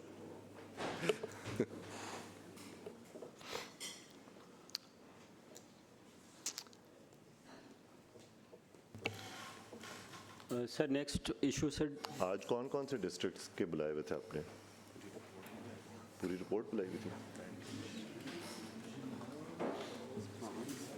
सर इस तरह कि आज क्योंकि कॉरपोरेशंस हैं तो कॉरपोरेशंस के एडमिनिस्ट्रेटर्स कमिश्नर्स हैं, सिर्फ लाहौर में डीसी है, बाकी सारे डिवीजन हेडक्वार्टर पे कमिश्नर एडमिनिस्ट्रेटर्स हैं। हाँ, नहीं रिकवरी और स्टैंड करेंगे। ठीक। सर ये जो सेकंड इशू है सर, ये 13 पैरास हैं सर इसके ऊपर जो क्लब हुए हैं सर, और सर ये 6 जो कॉरपोरेशंस हैं उन सारों में ये इशू सर देखा गया है 19-20 के फाइनेंशियल ईयर में सर। सर इसमें इशू ये है कि मुख्तलिफ लोग जो एक म्यूनसिपल कॉरपोरेशन के एरिया में काम कर रहे होते हैं, ये उनसे मुख्तलिफ रिसीट हेड्स हैं जिसमें ये उनसे कलेक्शंस करते हैं। तो सर ये जो रिसीट हेड्स हैं ये टेबल के अंदर रिसीट डिस्क्रिप्शन के अंदर सर इन सारी कॉरपोरेशंस के अगेंस्ट जो है सर वो लिखे हुए हैं। अब सर हुआ ये कि टोटल डिमांड जो है स्पेसिफिक सर ये डिमांड होती है, बाकायदा सर्वे करके एनुअल डिमांड क्रिएट की जाती है कि ये वाले लोग हैं, ये उनका सारा डिटेल्स हैं, इनके अगेंस्ट ये कलेक्शन होना है। तो सर ये जो कलेक्शन थी, ये डिमांड जो जनरेट हुई for that financial year, that is in reference, total demand was 683.016 million. तो सर उसमें ऑर्डर ने पॉइंट आउट किया कि 426 मिलियन की रिकवरी जो है against the fixed targets in their demand and collection register was not exercised, was not affected.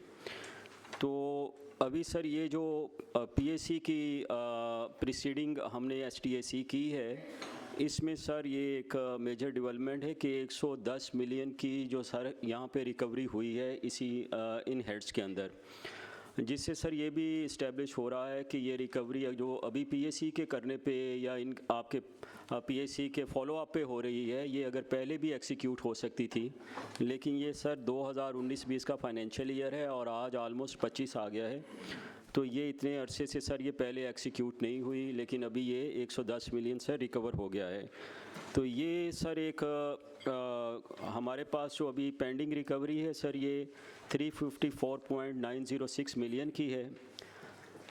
इसमें sir एसटीएसी के दौरान जो है वो बड़ी डिटेल डिस्कशंस हुई हैं सर। एक तो उस वक्त एफिशिएंटली डिमांड इन्फोर्स नहीं की गई है sir.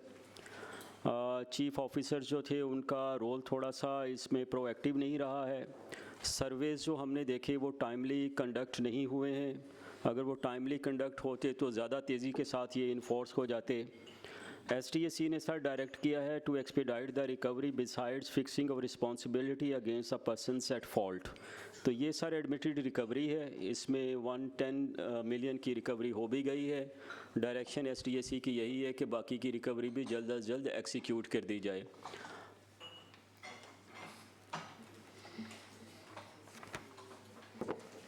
Before anyone wants to comment on it, कोई है इस पे?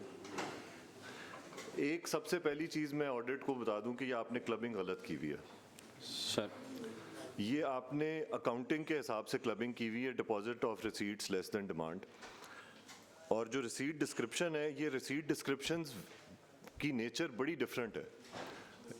शॉप्स का रेंट की रिकवरी एक बिल्कुल डिफरेंट डायनामिक्स है उसके, और ये जैसे एरियर्स ऑफ वाटर रेट हैं, इसके बिल्कुल और किस्म के डायनामिक्स हैं। ये कंज्यूमर से लिया जाता है, वो टेनेंट से लिया जाता है। और इवन वाटर कंजर्वेंसी चार्जेस कौन पे करता है जी? कंज्यूमर पे करता है ना। मसलन अब इसमें बड़े इश्यूज होते हैं। कई दफ़ा ये होता है कि बल्दिया जो है वो बिल भेजी जा रही है वाटर यूज़ का, लेकिन वाटर सप्लाई स्कीम ही नहीं चल रही है, तो फिर लोग पैसे नहीं देते, वो एरियर बिल्ड होता होता।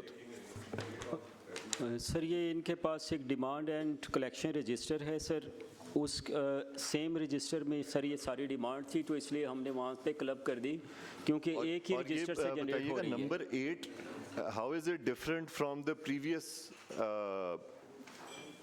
पैराग्राफ? ये नंबर 8 जनरल बस स्टैंड, ये वहाँ पर नहीं होना चाहिए जो हमने पहले पैरास डिस्कस किए हैं?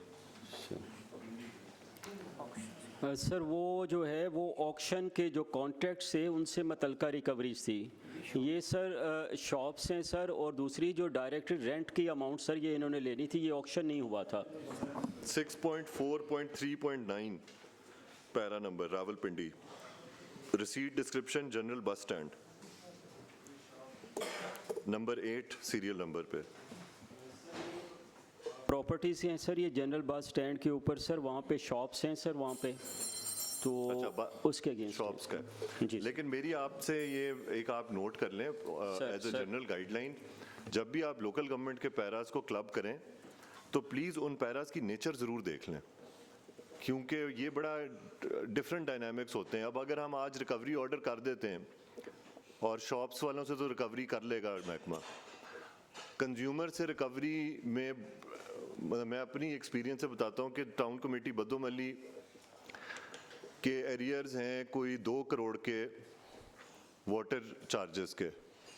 अब वहाँ पे इशू ये है कि ये पिछले 20 साल से इनहेरिट कर रही है बल्दिया, हर साल इनहेरिट करती रहती है, क्योंकि वहाँ पे वाटर सप्लाई स्कीम ही नहीं चल रही। तो लोग कहते हैं जी ये तो बिल ही गलत हमें किया गया।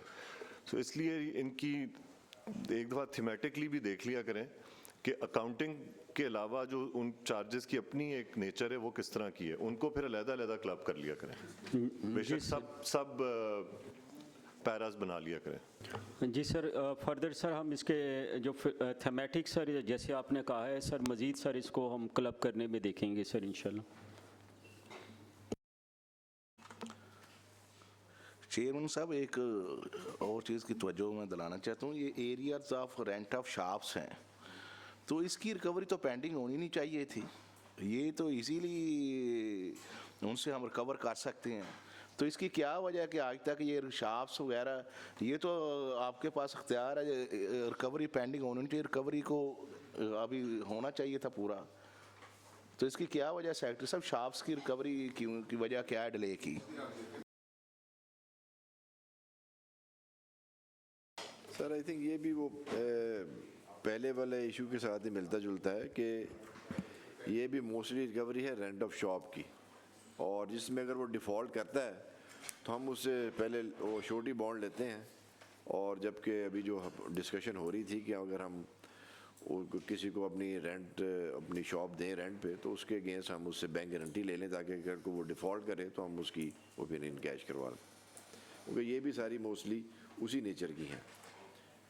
सेक्रेटरी साहब, पॉइंट ये है कि इस पीएसी की डेट अनाउंस होने के बाद ज़्यादा रिकवरी इन्हीं हेड में है। आप जरा कॉलम्स में देखें ना, for example in 4.4.3 1 crore 26 lakh इस मीटिंग के अनाउंस होने के बाद एरियर्स फौरन मिल गए हैं, तो इसका मतलब है फोरम का जब मीटिंग आती है तो उसकी कोई ना कोई तो वो ऑब्वियसली क्योंकि बहुत अरसा सर मीटिंग हो नहीं सकी है, तो ये I think this is one main reason. But the PAC इसका मतलब है कि लोकल लेवल पे जिनकी जिम्मेदारी थी they were not pursuing the case, जब उनको ऊपर से आपकी तरफ से डायरेक्शन गई तो वो दौड़ पड़े, नॉर्मल चेन नहीं चल रही, इसका मतलब है साइकिल। चेयरमैन साहब, मेरा यही सवाल है, उसका जवाब नहीं मिला कि रेंट ऑफ शॉप्स की रिकवरी तो हो सकती थी, और रेंट भी बड़ा नॉमिनल सा होता है, और ये 2019-20 की रिकवरीज हैं, तो इस अरसे में ये रिकवरी क्यों नहीं हो सकी? जो लाहौर आपका सबसे बड़ा इसमें है नंबर 3 पे 166 मिलियन की आपकी अभी तक रेंटल शॉप्स का आप रिकवर नहीं कर सके, और अभी हम बात कर रहे हैं 2019-20 की। अब ये पैरा इन्फ्लेट होके पता नहीं कहाँ तक पहुँच गया हुआ होगा। आप पहले हमें ये बताएं कि Lahore municipal corporation MCL Lahore की कितनी प्रॉपर्टी है और एनुअल रेंट आप कितना रिसीव करते हैं?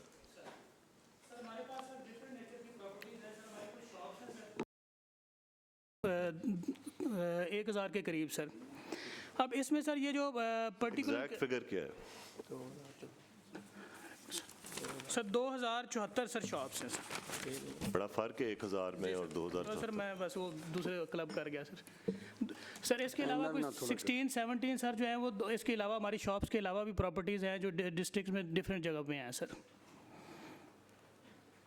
भी डिटेल बताएं। सर वो स्कैटर्ड प्रॉपर्टीज़ हैं सर, जिस तरह हमारा एक प्लाट पड़ा हुआ है सर उसके चिल्ड्रन हॉस्पिटल के साथ है सर। एक जो है वो अंदरून में है सर, दो तीन प्रॉपर्टी सर, जो एक फिरोजपुर रोड पे है सर, एक जो है वो आउटफॉर रोड पे है सर, एक फिरोज वाला में है। ये स्कैटर्ड प्रॉपर्टीज़ हैं। कुछ हमारी सर जो है वो लैंड है, एग्रीकल्चर लैंड सर जो है वो तकरीबन 900 कनाल सर जो है वो मोलनवाल में है सर।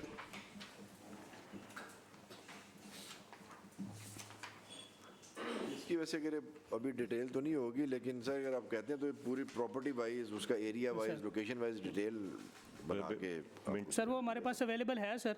किस फॉर्म में मेंटेन करते हैं? सर पहले रजिस्टर्ड थे, अब मैंने उसको सर मुझे तकरीबन 2 माह हो गए हैं सर, मैंने कराया तो उस पर मैंने काम शुरू करवाया हुआ है सर।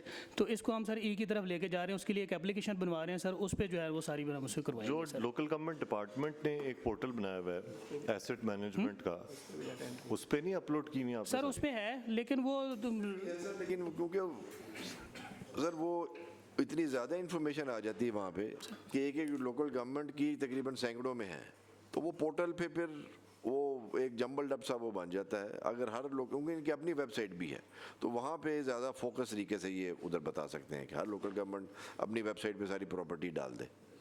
मैं सेक्रेटरी साहब आपकी इत्तला के लिए बताना चाहूँगा कि जो हमारी कॉरपोरेशंस कमेटीज़ हैं, आप भी अच्छी तरह जानते होंगे, they are sitting on some of the most valuable urban land.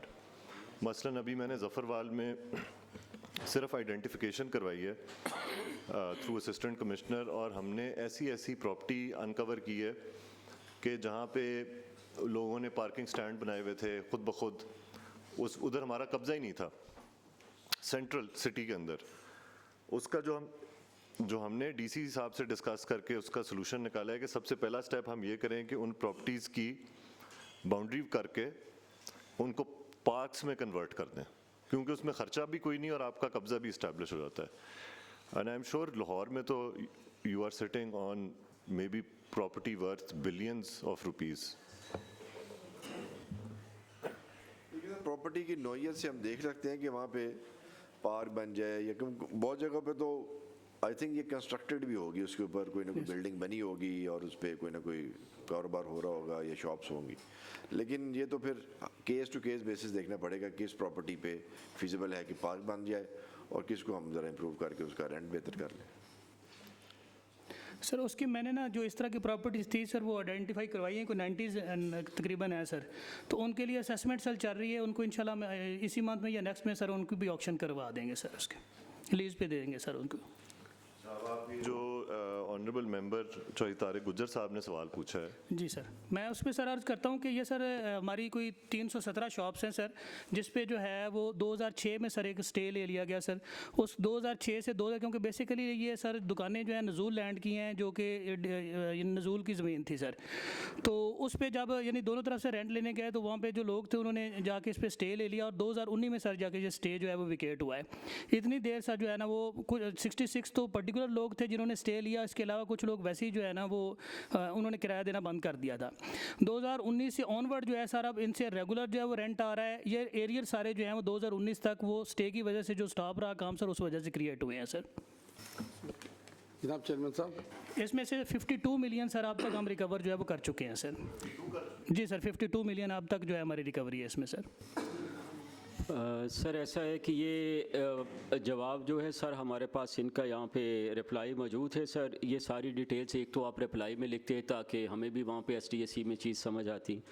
आपके पास जो हमारे पास आपका जवाब है उसमें लिखा हुआ है कि 12.642 मिलियन जो है आपने रिकवर किया है, जबकि अभी आप कह रहे हैं कि ज़्यादा आपने रिकवर कर लिया है।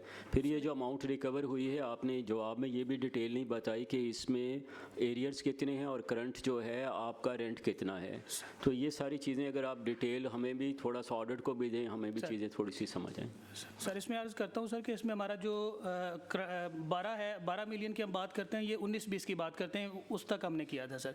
अब जो आगे है सर, आज तक हम उसकी अमाउंट कैलकुलेट कर लिए, वो 52 मिलियन है सर। जी सर, एरियाज़ की। और करंट जो हमारा अपना रेंट है सर वो रेगुलर हो रहा है, रेंट में अब इस वक्त डिफ़ॉल्ट कोई नहीं है। चलिए आप ये चीज़ें वेरीफाई कराएं सर, हम करवा देते हैं। जनाब चेयरमैन साहब, गुजारिश है कि भी ये जो हमारी बकायदा जो शॉप का रेंट चल रहा है, एक वो और एक जो नई चल रही है, इनका रेंट का तरीक़ेकार क्या है? स्क्वायर फुट पे दे रहे हैं, दुकान पे दे रहे हैं, किस तरह किस पॉलिसी पे दे रहे हैं? ये उनका ज़रा ये ज़रा तफसीली ज़रा बता दें कि किस तरह मिल रही है वो, और फिर उनका किराया जो हम ले रहे हैं वो किस तरह ले रहे हैं, एडवांस ले रहे हैं या माहाना ले रहे हैं, किस तरह ले रहे हैं? सर इसमें मैं अर्ज़ करूंगा सर, इसमें हमारा एक और एडेड पैरा भी है कि लेस रेंट का सर, तो ये उसमें दोनों का जवाब आ जाएगा सर। सर 1971 में कुछ शॉप्स हमारी जो है ना वहाँ उस वक्त रेंट वेट हुई, उसका जो रेंट असेस हुआ वो था 150 रुपीज़ सर। ये दूसरा पैरा भी हमारा सर वो है, उसको भी साथ। तो बाद में वो लोग एजुटेशन में चले गए, वो गवर्नर और प्रेसिडेंट के पास गए, उन्होंने कहा कि जी रेंट बहुत ज़्यादा तय कर दिया है, तो वो फिर उस वक्त 150 से 120 पे चला गया। वो सर रेंट आता आता सर जो है वो 120 वाला जो है आज तकरीबन कोई 13,000, उस पर 10% इंक्रीज़ है सर, वो 13,000 पे है सर। इसमें सर 19-20 में इस पर एक अटैम्प्ट हुई कि इसको जो है ना असेसमेंट करके तो दोबारा इनकी ऑक्शन करवाई जाए। उस पर ऑक्शन पे सर जो है जब इन्होंने उसको ऑक्शन के लिए एडवर्टाइज़ किया तो लोग स्टे में चले गए सर, स्टे आ गया। 23 में जाके सर उसके एंड में जाके स्टे विकेट हुआ है, अब उसकी दोबारा असेसमेंट हुई सर, अब हम उसको दोबारा करवा के तो इंशाल्लाह दोबारा करवाने जा रहे हैं। जहाँ तक रेंट की बात है सर, हम इनसे मंथली रेंट लेते हैं, और वो जाहिर है सर कोई हमारी जो कॉर्पोरेशन की शॉप नया तो कोई इस तरह का टेनेंट नहीं होता, वही लोग बैठे हैं जो नस्लों से चल रहे हैं, तो उन्हीं से जो है रिकवरी, लेकिन वो मंथली रेंट के थ्रू होती है सर।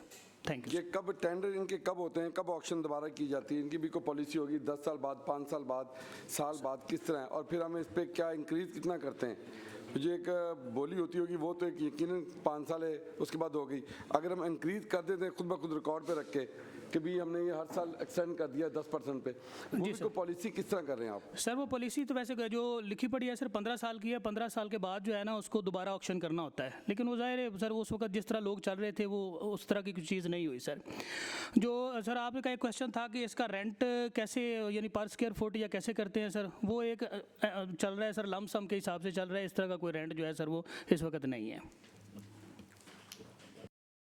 और 10% जो है इसका सर एनुअल इंक्रीज़ होता है, यानी कि वो वही जो मैं आपको बताया कि 1971 में 120 रुपीज़ थे, आज वो 11, 12, 13,000 पे पहुंच गया सर।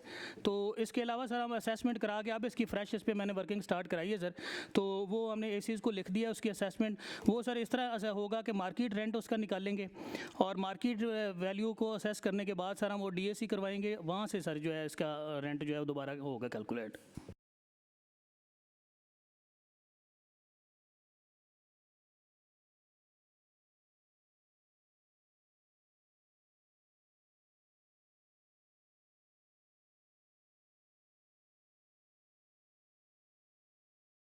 डायरेक्शंस इन पैरास की क्या हैं, सबकी यूनिफॉर्म है?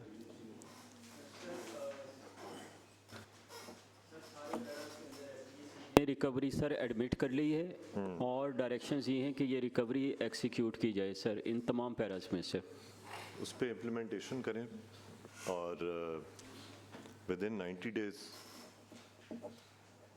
फुल रिकवरीज करें। ये rent of lodge at Kashmir point क्या है? मरी का नंबर 6, क्योंकि इसमें जो मुझे पढ़ने में थोड़ी कंफ्यूजन हो रही है कि total receipt due is 2.3 million and non collection pointed out by audit is 40 million. Sir आपने बिल्कुल सही सर आइडेंटिफाई किया है sir, I appreciate sir this. Sir असल में जब ये पैरा बना था तब ये अमाउंट 2.3 थी सर मिलियन, जो कि हमने कहा था, पॉइंट आउट किया था कि रिकवर करें। STAC के दौरान सर इनके CO आए थे, उन्होंने आके हमें बताया कि अब इसकी जो लेटेस्ट जो है रिकवरी की अमाउंट वो 40 मिलियन है, जो कि अभी एक्सिक्यूट होनी है। तो हमने उन्होंने जो हमें वेरीफाई करवाया डेटा, उसकी बुनियाद पे सर हमने यहाँ पे रिकवरी की अमाउंट जो है वो इन्हेंस कर दी है सर। और ये क्या है, व्हाट इज के रेंट किसने देना है ये? और ये क्या कोई रेस्ट हाउस है, कोई होटल है? रेस्ट हाउस है मरी का म्यूनसिपल। मरी अगर आप हैं तो अब इसका ज़रा बताएं। आप आगे आ जाए।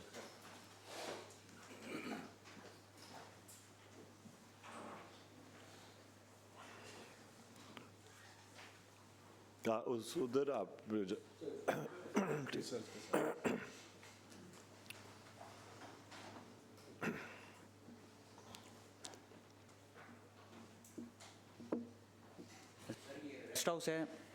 रेस्ट हाउस है मरी कश्मीर पॉइंट के ऊपर। It was auctioned in 2016 for a period of 3 years, extendable for another 2 years। किस सन में हुआ था? 2016 में सर। लीज आउट हुआ था जी सर। किसी प्राइवेट कंपनी को? जी सर, कॉन्ट्रैक्टर को। अच्छा, और लीज अमाउंट क्या थी? 2.3 मिलियन सर पर एनम, और 10% increase every year. 2.3 per annum? जी सर। यानी 23 लाख? जी सर। और इसकी क्या, what are the characteristics of this lodge? Sir इसके 13 रूम्स हैं सर। इसका एक अलग से किचन है, बारबेक्यू है, पार्किंग भी अवेलेबल है इसकी। उस हिसाब से कश्मीर, मेन कश्मीर पॉइंट के ऊपर है सर।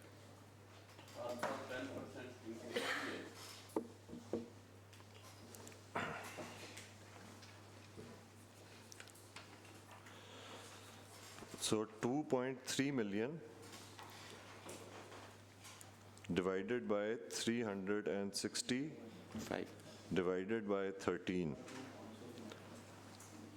यानी 451 रुपए पर नाइट पर रूम। जी सर। 490 रुपए पे? जी सर। कश्मीर पॉइंट पे तो बड़ी ज़बरदस्त ऑफर है।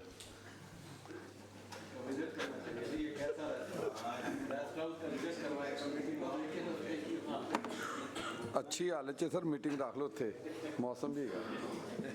490 रुपए पर नाइट कश्मीर पॉइंट पे आपने कमरे रेंट पे दिए हुए हैं, लेकिन वो फिर भी पैसे नहीं दे रहा। सर ये 2016 में हुआ था, अभी हमने जो लास्ट वीक इसको रीऑक्शन किया है 1,07,00,000 पे सर। सेक्रेटरी साहब, what do you recommend 5 years in this case? Sir इसमें है ना कि जो तो इसको हम आई थिंक इसकी इंक्वायरी होनी चाहिए कि उस वक्त जब ये ऑक्शन हुआ या वो it was an open auction, हाँ जी, कि इतनी कम रेट पे कैसे हो सकता है। लेकिन जो इन्होंने अभी बताया कि अभी भी ये 1 करोड़ रुपये पे गई है, हाँ जी, तो आई थिंक ये हम इसको जज कर रहे हैं मे बी किसी होटल से, ये मे बी उस बिल्डिंग की हालत ऐसी ना हो कि वो आई थिंक जो हमारे ख्याल में रेंट आ रहा है वो तो शायद 20-25 हज़ार रुपये अभी कोई इतना ज़्यादा रेंट नहीं है, लेकिन that depends upon the condition of that building. तो सर इसको एग्जामिन कर लेते हैं, पहले देख लेते हैं कि 16 में जो ऑक्शन हुई वो इतनी कम क्यों थी, और जो रिकवरी पेंडिंग है रिकवरी का पूछ लेते हैं, और जो अभी लेटेस्ट ऑक्शन हुई है इसकी भी सर हम एक प्रोब करके कमेटी के सामने रख देते हैं। लैंड एरिया कितना है इसके पास? सर तकरीबन 8 से 10 कनाल। 8 से 10 कनाल बता रहे हैं। हाँ, बड़ी प्रॉपर्टी होगी ये। फिर कुछ पुराना रेस्ट हाउस है, अंग्रेज दौर का? पुराना होगा ये, ज़्यादा पुराना नहीं है सर, प्री हिस्टोरिक नहीं है, लेकिन ये लेटेस्ट ही है, प्री हिस्टोरिक 2000 के बाद, 2000 के बाद से। अच्छा, एक्वायर किया था, कंस्ट्रक्ट किया था? कंस्ट्रक्ट किया था। कंस्ट्रक्ट किया। चले, ये एक सोर्स ऑफ रेवेन्यू है मरी की उसके कॉरपोरेशन के लिए, और इसकी रिकवरी इफेक्ट की जाए, सारे पैरास की रिकवरी इफेक्ट की जाए। और so this is total due amount है 350 मिलियन। 54 सर। अब ये वाटर रेट चार्जेस पे सिर्फ मुझे एक है भाम, सियालकोट में हो रहे हैं कलेक्ट, हैं सीओ सियालकोट मौजूद? जी मलिक साहब आइए आगे।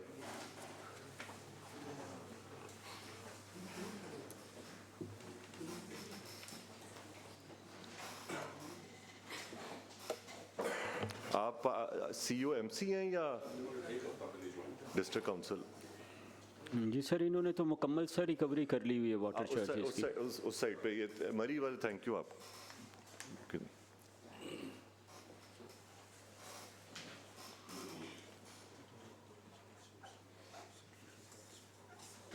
Thank you.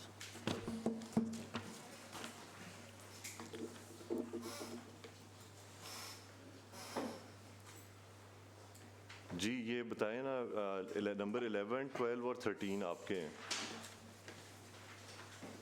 सर 26 है मेरा ख्याल सर। जी पहला 26 है सर वाटर रेट कंपनी। नहीं, 10, 11, 12 और 13 ऑडिट का ब्रीफ है, ये इन्हें ब्रीफ पकड़ा है ना। 4.7, 4.8 पैरा से 8.446 मैं ऑडिट से रिक्वेस्ट करूंगा, मुझे ये लग रहा है कि आपने ब्रीफ जो है ना वो बाद में बनाया है SDSC का। ले लें ब्रीफ आप। आपका ब्रीफ जो है वो SDSC में भी ले होना चाहिए। नहीं सर, ये ब्रीफ सर SDSC के मिनट्स को और डिस्कशंस को शामिल होके सर बन सकता है, उससे पहले तो ये इनफेक्टिव हो जाएगा जब SDSC के डिसीजंस आएंगे और वहाँ पे सर जो रिकवरी की पोजीशन आती है वो सारी चीज़ें सर ये फिर हमें दोबारा नए सिरे से बनाना पड़ेगा sir. But in that case you should share a copy of the brief with all the participants. Sir ये हम लोग इंश्योर कर लेते हैं sir. And the other thing which I would like two point out कि जो आपका working paper है इसमें जो आपका पैरास चलते हैं बाय सीरियल नंबर, उसमें जो मटीरियलिटी ऑफ पैराज है ना वो तलाश करनी पड़ती है, या आप बाय वॉल्यूम तलाश करें। तो अगर आप आइंदा से जो अपना वर्किंग पेपर है उसको जो आप पैरा लिस्ट करते हैं फिर आप अमाउंट को एक अलग कॉलम में डालें और फिर आप उस ऑर्गेनाइजेशन के पैरास को बाय वॉल्यूम सॉर्ट करके वर्किंग पेपर में डालें, ताकि जो पहला पैरा हम खोलें वो बाय वॉल्यूम सबसे बड़ा पैरा हो। सर राइट सर, ताकि अभी तो बिल्कुल कोई 10 मिलियन 9 ऊपर नीचे जा रहे हैं ना sir. So then it will help the committee कि जब हम पैरास पे जाएं तो हम सबसे बड़े पैरास को पहले प्रायोरिटाइज करें। सर हम ये इंश्योर कर लेते हैं सर। और ब्रीफ में भी आप यही प्रैक्टिस रखें कि जब आप पैराज लिस्ट करते हैं कंसोलिडेटेड फॉर्म में तो जो सबसे बड़े पैराज हैं वो सबसे ऊपर आने चाहिए सर। उनको सॉर्ट आप इस तरह करें।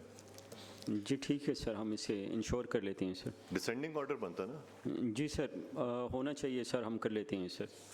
We are also evolving sir.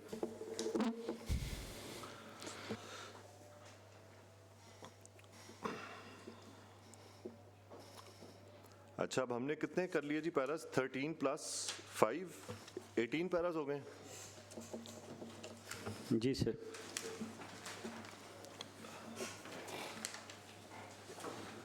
हाँ? बरी की इंक्वायरी सेक्रेटरी साहब करेंगे लॉज की।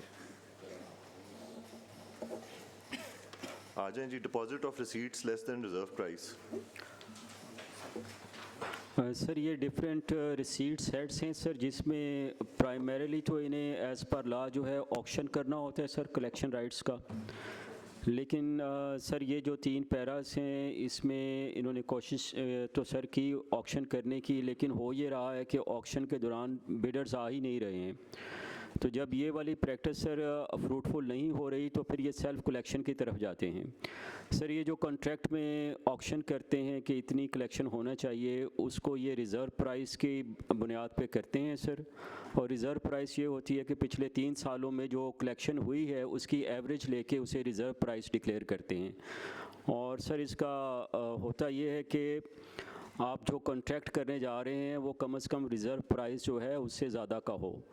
तो सर इन तीनों केसेस के अंदर पहले तो ऑक्शन हुआ, बिडर्स ही नहीं आए। जब बिडर्स नहीं आए तो फिर उन्होंने सेल्फ कलेक्शन स्टार्ट कर दी। जब सेल्फ कलेक्शन स्टार्ट की है सर तो उसमें हमने देखा है कि ये लेस हुई है as compare to the reserve prices जिसके ऊपर ऑक्शन किया गया था। तो ये सर जो कम हुई है self collection because of their self collection, तो ये सर 113.655 मिलियन का सर डिफरेंस है। इसमें सर हम चूँकि डिस्कशन हुई SDSC में, तो अब चूँकि हम लोग ये ब्रीफ बनाना चाह रहे होते हैं तो यहाँ हमें सिचुएशन ज़्यादा बड़े पैमाने पे देखने का मौका मिलता है। तो सर इसमें हम ये चीज़ देख रहे थे कि बेशुमार जगहों पे ये हम नोट किया कि अब ऑक्शन राइट्स जब हम लोग कर रहे होते हैं कॉन्ट्रैक्ट देने की कोशिश तो उसमें आते नहीं हैं लोग। और फिर बाद जगहों पे ऐसा देखा कि वो सेल्फ कलेक्शन की तरफ चली जाती हैं।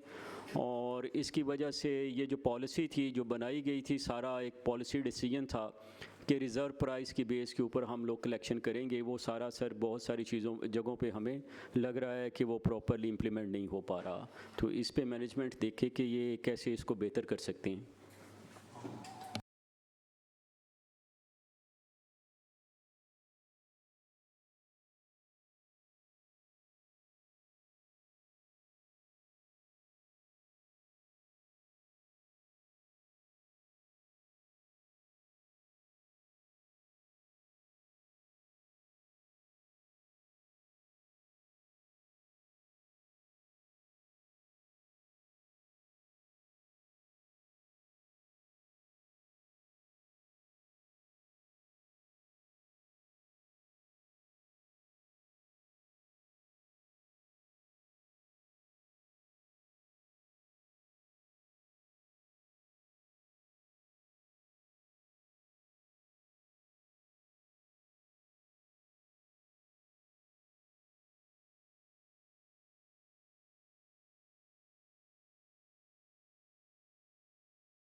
नहीं सर इसमें आई थिंक सीओ लाहौर से पूछ लेते हैं क्योंकि आउट ऑफ टोटल जो 113 मिलियन अमाउंट है उसमें से 112.39 तो लाहौर के केस की है।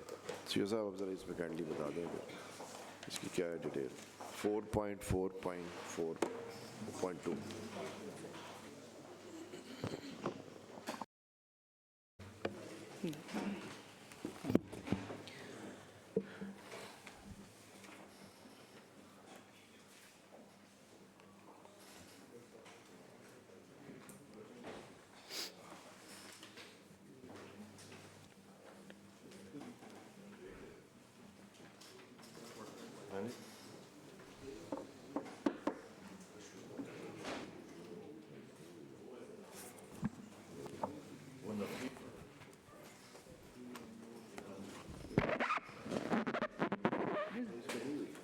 जी सर नहीं सर इसमें 6 अटैम्प्ट्स ली गई हैं सर और उसमें जो है वो सर यानी कि सारे नहीं थे सर कि ज़्यादा कॉन्ट्रैक्ट होते उसमें 5 जो है वो मटेरियलाइज नहीं हो सके सर तो उन 5 की फिर ये अमाउंट बनती थी। जी सर हाँ जी सर रिजर्व प्राइस में ऑक्शन क्यों करते सर। जी सर मैम पूछें तो मैंने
और एक हमारी असेंबली की एक पैरेलल एक्टिविटी चल रही है आज।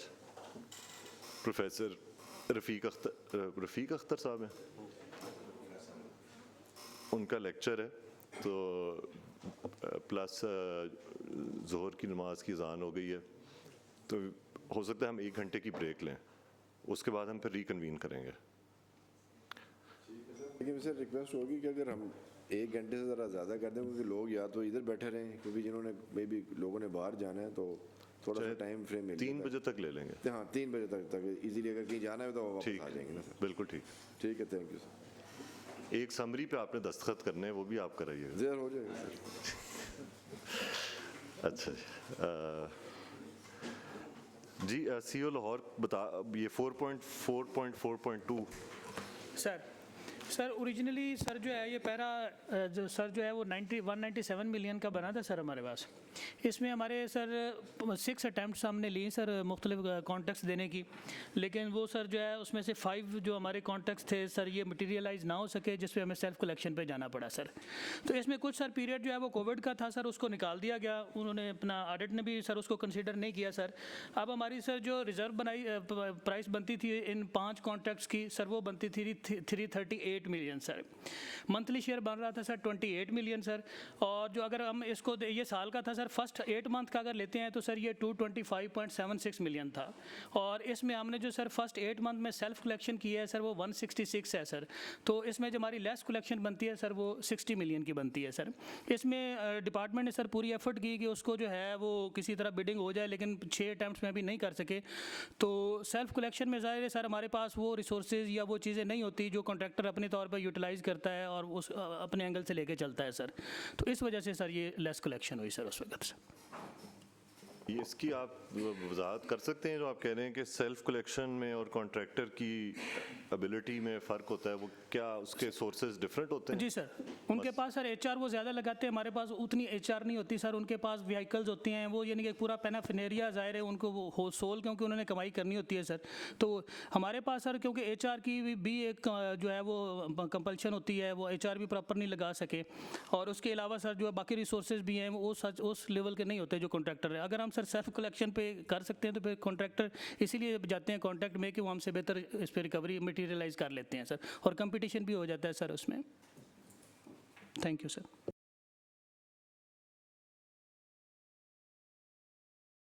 कितनी दफ़ा आपने बिड किया, सॉरी कितनी दफ़ा आपने फ्लोट किया? 6 टाइम्स बिडिंग की और कोई भी नहीं आया? तो सर वो सारा रिकॉर्ड और सारी चीज़ें सर हमने प्रोवाइड कर। इसमें एक पॉइंट ये भी है कि अगर रिजर्व प्राइस पे जब इन्होंने बिडिंग की ट्राई की और बिड नहीं हुई, तो फिर वो रिजर्व प्राइस की बेसिस पे रिकवरी भी आई थिंक वो भी एक थोड़ा सा अनजस्टी हो जाता है कि रिजर्व प्राइस पे अगर ये रिकवर कर सकते होते तो वो बिड करवा लेते।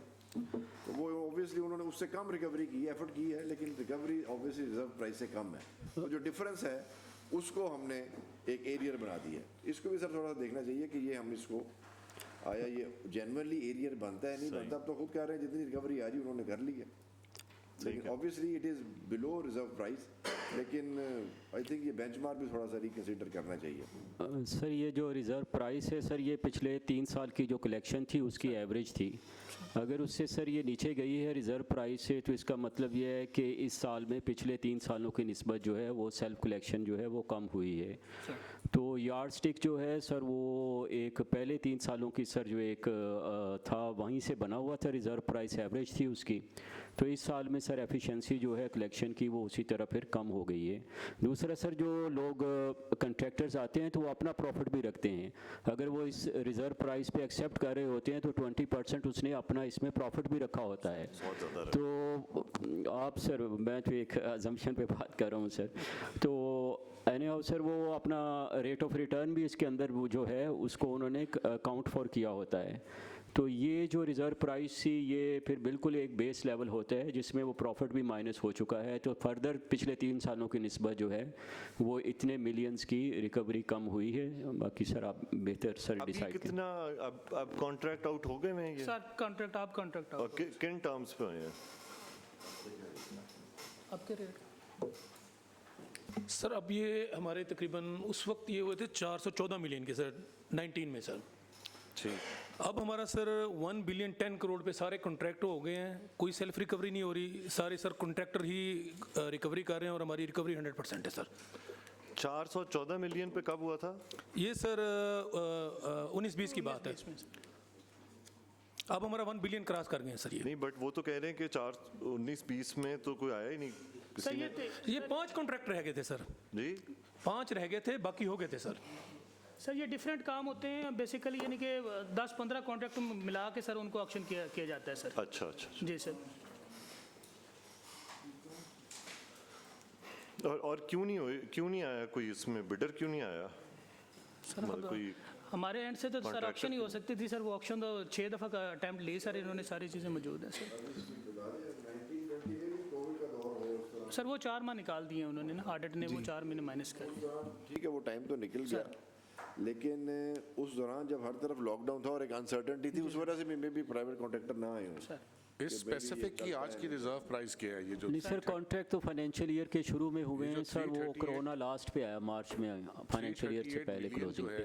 रिजर्व प्राइस उस टाइम की, अब फाइनेंशियल ईयर की क्या रिजर्व प्राइस कैलकुलेट हुई है? एडमिनिस्ट्रेटर लारियट है सर वो। सर हमारी जो इस साल की फाइनेंशियल ईयर की टोटल कॉन्ट्रैक्ट्स की जो रिजर्व प्राइस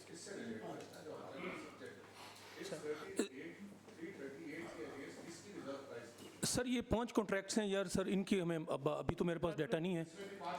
प्रोजेक्ट्स हैं ये भी 5 भी हो गए हैं। 5 की कर रहे हैं सर, ये इकट्ठा 5 ही हैं। ये सर 5 की बात हो रही है। इनकी अब क्या है रिजर्व प्राइस? सर अब तो नहीं है डाटा, लेकिन अब मैं आपको बता रहा हूँ उस वक्त टोटल 414 मिलियन थी, तकरीबन 44 करोड़, अब 1 अरब क्रॉस कर गए हैं आपके साथ। सर। ये ब्रेकअप मैं प्रोवाइड कर देता हूँ सर हम कर देते हैं सर। मतलब आप रफली कह रहे हैं कि it has crossed 1 billion sir total sir, total contracts हमारे उस वक्त थे 41 करोड़ सर, अब 1 अरब और तकरीबन कुछ 6 करोड़ के हैं सर। जी बात को समझ नहीं आ रही। थोड़ा सा मैं भी कंफ्यूज हो गया हूँ सर मैं सबमिट करूँ थोड़ा। इस चीज़ को। तो आई थिंक सेक्रेटरी साहब का ये पॉइंट तो मुझे समझ में आता है कि सर ये इसमें मैं अर्ज कर दूं, ये सिर्फ 5 जो 338 है ना, ये 5 कॉन्ट्रैक्ट्स की है। टोटल जो हमारे कॉन्ट्रैक्ट्स हैं ना वो तकरीबन कोई 29 के करीब है सर। 29 है कौन से 5 कॉन्ट्रैक्ट्स हैं ये ज़रा बता दें। 4.4.2 अब इतना लिखा हुआ बड़ी मेरे से पढ़ा नहीं जा रहा।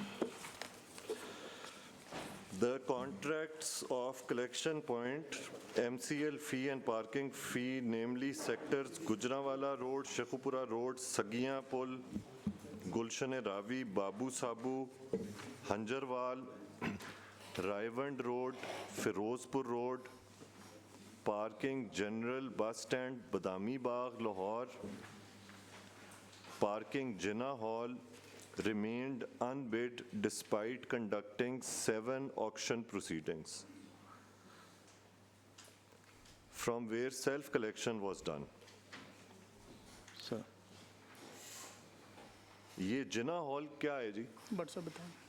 ये टाउन हॉल को जिना हॉल कहते हैं? नहीं सर, ये जिना बस टर्मिनल है हमारा सर। एक जिना बस टर्मिनल पे भी पार्किंग का सर ये एक ठेका होता है सर। इसकी लोकेशन क्या है? सर ये ठोकर न्याज बेग पे है। सर आप रीजंस पूछ रहे थे कि ये 7 ऑक्शन प्रोसीडिंग्स में क्यों नहीं हो सकी सर। नंबर 1 सर, उस वक़्त सर 2019 में सियालकोट मोटरवे का सर इफ्तिताह हो रहा था, तो बहुत सारे ट्रांसपोर्टर्स और पैसेंजर्स सियालकोट मोटरवे यूज़ किया। Sir Gujranwala service Pakistan railway ने निकाली तो उनका रेंट वो कम था। नंबर 3 सर, इसमें जो हमारे कॉन्ट्रैक्टर्स हैं उनका रिज़र्व प्राइस उससे 18-19 के कॉन्ट्रैक्ट में कंपटीशन से ज़्यादा ऊंची चली गई। उस पर भी वो एजिटेट कर रहे थे लेकिन हम काम नहीं कर सकते थे। फिर सर ये जो कॉन्ट्रैक्ट्स हैं, ये जैसे कि जो मुल्तान रोड है उसमें ये छोटे नाके पॉइंट्स होते हैं सर। एक मुल्तान रोड पे ही 16 नाका पॉइंट्स हैं सर, रायवंड भी इसमें शामिल है। तो सर इसमें HR और ये सारी चीज़ें उनकी जो इन्वेस्टमेंट पर्पस से उनको सूटेबल नहीं लग रहा था, और इसी वजह से सर फिर हमें सेल्फ कलेक्शन पे सर जाना पड़ा सर। देन फेब में सर कोविड आ गया और मार्च में sir full fledge COVID Pakistan में था, उससे भी सर डिस्करेज हो गए सर। देखिए वो तो किसी को भी नहीं पता था कोविड आ रहा है sir. At the time of bidding nobody knew sir. जिस दिन कोविड कराची में केस आया वो एक ब्रेकिंग न्यूज़ बनी है, फिर पूरे पाकिस्तान को पता चला है। बाद में आया और ऑडिट ने उसको एडजस्ट भी कर दिया है। बट मैं कोई बहुत इसलिए लोकेशंस का पूछ रहा था because seemingly Saggian, Babu Sabu, Gulshan Ravi, Ferozepur road, general bus stand, Badami Bagh की parking and parking Jinnah hall, these are, ये कोई रिमोट लोकेशंस नहीं है, ये बड़ी हॉट लोकेशंस है सर। मैं सर इन पे कोई ना किसी का भी ना आना एक बड़ी सरप्राइजिंग सी चीज है।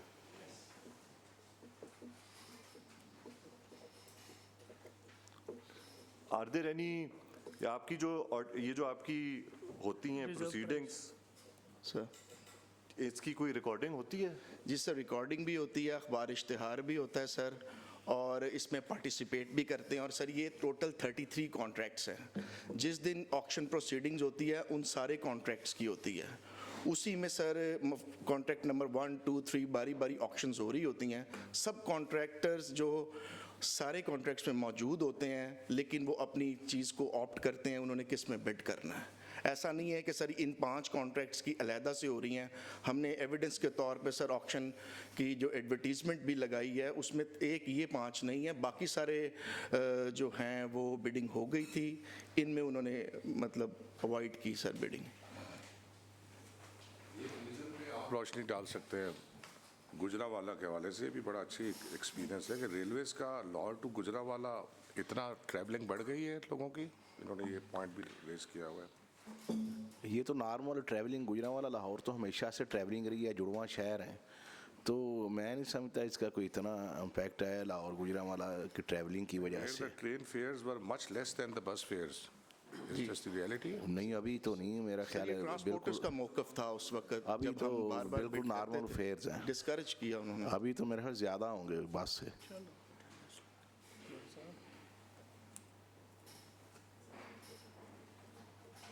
लेकिन एक मसला ये है ना इसमें, ये इन्होंने जो रिजर्व प्राइस रख रही है, हो सकता है उस वक्त इन्होंने ज़्यादा रख दी हो तो हर दफ़ा कलेक्शन के ऊपर चले जाना 5-7, ये इस वजह से इनके पास तो इतनी एफिशिएंसी नहीं है, HRC नहीं है, तो सेल्फ कलेक्शन की बजाय इनको चाहिए कि रिजर्व प्राइस को ही ऐसा रखा जाए कि कोई कॉन्ट्रैक्टर उसको उठा सके। एक्चुअली तो रिजर्व प्राइस पता है क्या बनती है, अगर ऑक्शन की जो फिलॉसफी को फॉलो किया जाए तो रिजर्व प्राइस वो बनती है जो आपकी सेल्फ कलेक्शन है। कि अगर एक चीज़ को बिल्कुल आपने फेंकना हो, उसकी जंक वैल्यू एक तरह की रिजर्व प्राइस होती है, कि ऐसे ही है जी। और ऑडिट बताए, थोड़ा सा एक्सप्लेन करें, बट आई थिंक ओवरऑल ये चीज़ समझ में आती है कि हमारी लोकल गवर्नमेंट्स की फाइनेंशियल मैनेजमेंट सर एक तो इनके बहुत सर पुअर है। हमें बजट मेकिंग भी नहीं आती है, हम वही पुराने बजट को आगे चलाते रहते हैं। सो आई वोंट बी सरप्राइज्ड अगर हमें रिजर्व प्राइस की भी कैलकुलेशन सर एक तो इनके रूल्स में सर बड़ा क्लियरली लिखा हुआ है कि रिज़र्व प्राइस कैसे डिटरमिन होगी। फिर सर जैसे मैंने पहले बताया कि ये उससे पिछले 3 साल की जो एवरेज थी, कलेक्शन हो रही थी ऑलरेडी 3 साल पहले, वो जो कलेक्शन हुई उसकी एवरेज लेके इन्होंने ये वाली रिज़र्व प्राइस बनाई है। ये कोई अज्यूम्ड नहीं थी, ये प्रीवियस एक्सपीरियंस ने वैलिडेट कर दिया हुआ था कि 3 साल से इतनी कलेक्शन हो रही है। नहीं, कलेक्शन और फ़र्क चीज़ है, रिजर्व प्राइस फ़र्क चीज़ है। अगर कलेक्शन की बेसिस पे रिजर्व प्राइस हो रही है, फिर तो आप उसको रिजर्व प्राइस को इन्फ्लेट कर रहे हैं कि वो बिड वैल्यू के करीब जाके कहीं पे एंड होगी। मसलन मैंने अगर इसकी ऑक्शन करनी है ना, फ़र्ज़ करें इसकी मार्केट प्राइस 700 रुपये है, तो इसकी मैं रिजर्व प्राइस रखूँगा 100 रुपया यहाँ पे, फिर इसकी बिडिंग शुरू कराऊंगा।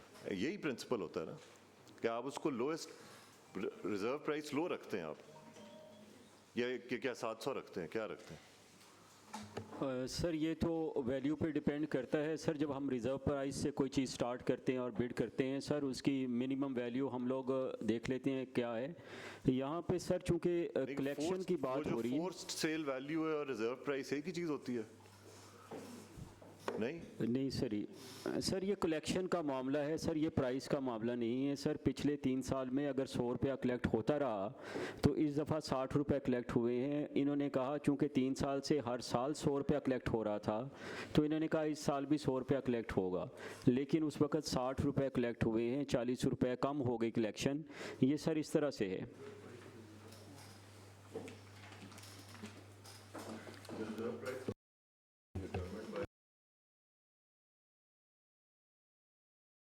लिखा हुआ है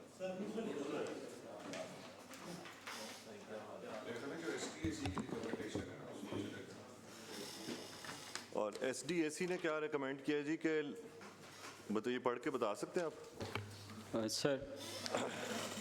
Sir, during SDAC, it was observed that in all the above mentioned 3 cases, the management made 3 or more attempts to auction the collection rights. However, no contract. Ji sir, recommendation में sir SDAC directed to make the loss good for the responsibles.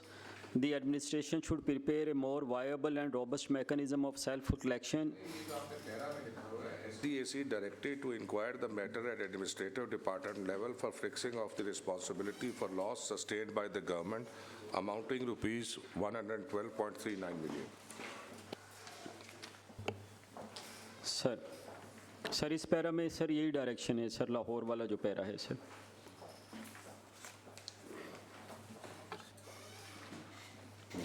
Sir इसमें मैं अर्ज़ करता हूँ sir, इसमें तो जो total amount बताई हुई है ना सर, इसमें वो कोविड का पीरियड भी शामिल है सर। तो जी सर, इंक्वायरी तो अब सर हालात तो सामने हमने पीएससी के सामने सर रख दिए हैं सर, तो इसलिए रिक्वेस्ट कर रहे हैं कि इसमें क्योंकि कोई इस तरह की रिकवरी किसी दूसरे पार्टी से या थर्ड पार्टी से नहीं है, तो इसलिए रिक्वेस्ट यही है सर कि बड़ी मुश्किल से जो है वो उन्होंने जिन्होंने की है उसको सर, अगर हम सर सेल्फ कलेक्शन कर सकते हो तो फिर हमें खुद ही कर लेनी चाहिए। फाइनेंशियल मैनेजमेंट जिस तरह सर ने कहा वो सर बहुत ही पुअर है हमारी, तो इसलिए अल्लाह का शुक्र है कि आप सारे चले गए हैं, तो एक चलो हम अच्छे फेज़ में चले गए हैं सर।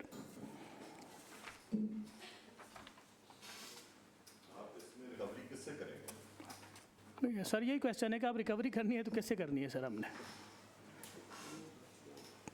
वो तो यही हो सकता है सर, जो बंदा हमने वहाँ पे कोई यानी ग्रेड 1 का या ग्रेड 2 का हमने बंदा एक वहाँ पे खड़ा किया होगा सर, उससे तो अब रिकवरी ये पॉसिबल ही नहीं है सर कि उसको हम आपकी STAC में फिर क्या फैसला हुआ? डिस्कशन तो ही होगी ना, जो फाइनल फिर रिकमेंडेशन बनी है STAC की। सर हमें यही कहा गया था कि अब वहाँ पे जाके PSC के सामने प्रेजेंट होगा तो डिसीजन हम तो जी सर एग्री नहीं किया सर कि ये अब रिकवरी वो उन एहलकारों से लेने हैं, क्योंकि किसी ने जितनी रिकवरी हो सकती थी वो उन्होंने कर दी। रिस्पॉन्सिबल और भी तो कोई होगा ना, छोटे एहलकार ही हैं सर। तो लॉस हो गया ना, हमें पोटेंशियल इनकम लॉस हो गया। मेरे भी थोड़े से कॉन्सेप्ट्स क्लियर हो गए ऑक्शन के। सर ये हमारी एस्टिमेशन थी कि हम 100 रुपया रिकवर कर लेंगे। हाँ जी, अगर तो वो 100 रुपया हमसे किसी से कमिटमेंट की होती, जैसे अगर वो कोई ले जाता फिर तो हम तो उससे रिकवर करते, लेकिन हमने जो रिजर्व प्राइस थी हमारी 100, उस पर हमने ऑक्शन करने की कोशिश की, उस पर नहीं हुई। इसका मतलब है कि प्राइवेट पार्टी भी हमें 100 रुपया देने के लिए तैयार नहीं है। हमने उसमें से कोई 60 रुपये रिकवर किए या 70 रिकवर किए और बाकी 30 रुपये रह गए हैं। तो ये तो ऐसा उस तरह लॉस नहीं है। This is I think this has to be investigated. Audit propose करें ना, जो आपने ये जो STAC मीटिंग में किया, आपके ख्याल में क्या किस तरह रिकवरी हो सकती है? ठीक कह रहे हैं सेक्रेटरी साहब, आपका आइडिया क्या है? सर हम इसमें ये चाह रहे हैं सर, आपके सामने हम तो ये समझते हैं जैसे अभी सर ने कहा बिल्कुल राइटली सर, अभी जो रिस्पॉन्सिबल से उनसे शायद ये रिकवरी हम लोग ना कर पाएँ, तो ये है सर इसमें प्रॉब करें, देखें कि किन लोगों की वजह से क्यों नहीं। एक हमारा जो रोल है ना वो यहाँ पे ये है कि हमने गवर्नमेंट एक्सचेकर को जो लॉस भी हुआ है उसको भी सीरियसली लेना है। अब ये बात तो इस्टेब्लिश हो गई कि लॉस इनकार हुआ है, लेकिन हमें ये नहीं पता कि प्राइमा फेशाए तो ठीक है, ये कह रहे हैं जी कि कोई बिडर आया ही नहीं, बट फिर जब आप ऑडिट पैरा की डिटेल पढ़ते हैं और आप उन लोकेशंस के नाम देखते हैं कि जी उसमें बदामी बाग का भी जनरल बस स्टैंड है, उसमें ठोकर का भी पार्किंग स्टैंड है, उसमें फिरोजपुर रोड भी है, तो ये चीज़ समझ नहीं आती कि इतनी प्राइम लोकेशंस पे क्यों कोई बिडर नहीं आया। क्या कहीं पे बिडर्स ने कलूजन तो नहीं कर ली थी? क्या इनफॉर्मली वहाँ पे self collection? We don't know what was happening on ground in reality. Sir अगर इजाज़त दें, जैसे अभी भट्ट साहब ने बताया कि सर आउट ऑफ 29 कॉन्ट्रैक्ट्स ये 5 रह गए थे, बाकी हो गए थे, तो उन 5 और कौन कौन सी पार्किंग्स थी 29 में? बिहार है हमारा,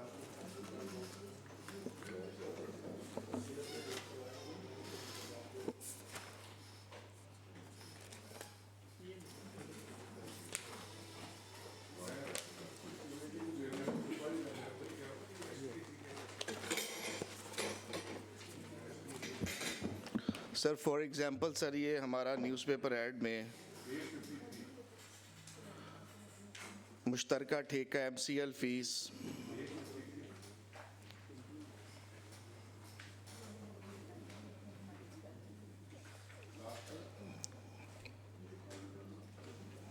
Evidence of salary collection and credited amounts for employee engaged into the MC account. Sir may I read sir?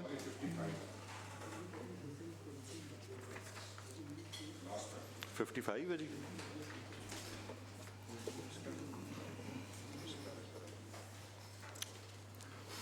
Merit sir departmental level पे इंक्वायरी हो गई है। सर मैं इसमें थोड़ा सा इंफॉर्मेशन सर ऐड करना चाह रहा हूँ सर।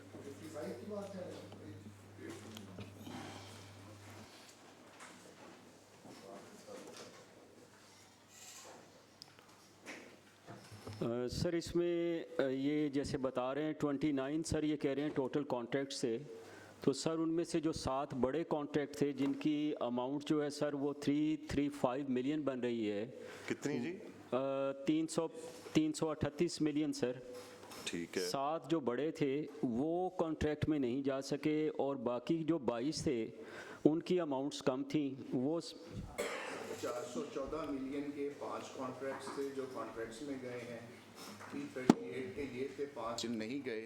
उसके अलावा छोटे कॉन्ट्रैक्ट्स थे जो शॉप्स थी या टकटॉप थे, वॉशरूम्स थी। मेजर सर हमारा गया था। इसमें सर अगर हम किसी भी डिपार्टमेंट की सर सेल्फ कलेक्शन देखें तो 30, 40, 50% होती है। सर हमने अपने ऑनेस्टी से हमने 300 बंदों का स्टाफ मांगा अपने डिपार्टमेंट से, 6 सर पेट्रोलिंग व्हीकल्स मांगी और कॉन्ट्रैक्ट्स कोई ऑक्शन भी हम सर बार बार कराते रहे और ये सब इकट्ठी कराते रहे और अपने कॉन्ट्रैक्ट अपने डिपार्टमेंट को भी हम अपडेट करते रहे सिनेरियो का। अल्हम्दुलिल्लाह सर मैं अपना मामले में बताता हूँ कि मैंने सर 70% रिकवरी सर मैं कर पाया हूँ और 30% सर मैं नहीं कर पाया।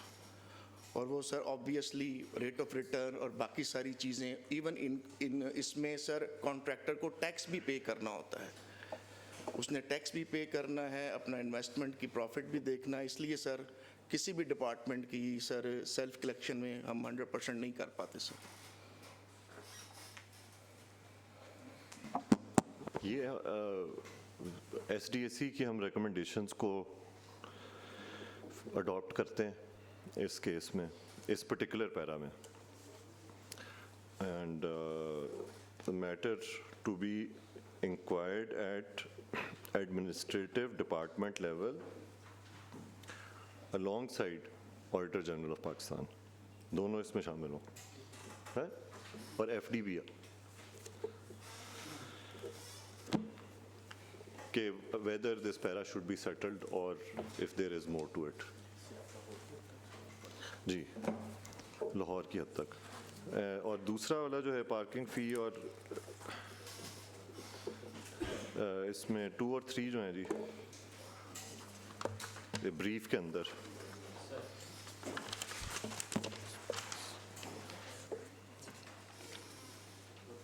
उधर से चेक करें, जब शुरू हो तो हमें बता दें।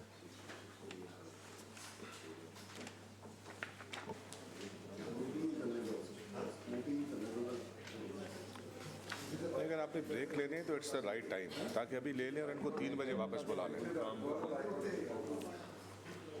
3 बजे वापस। ठीक, ये 2 और 3 पे रिकवरी शुरू हो गई है। छोटी छोटी अमाउंट्स है 1.7 और 3.5 मिलियन। सर ये चूंकि सेल्फ कलेक्शन है सर, तो हम समझ रहे हैं कि सर अगर इनको सेल्फ कलेक्शन में इशू आ रहा है तो ये बिल्कुल माइनर अमाउंट्स हैं सर। ठीक है, फिर ये कमेटी इन तीनों पैरास को कलेक्टिवली देख ले, ये जो इन तीनों को।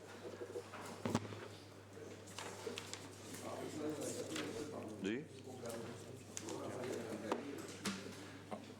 देखें, आज अगर हम इस ब्रीफ को कर लेना तो we will be able to address 43 paras. I think अभी हमने कर लिए हैं तकरीबन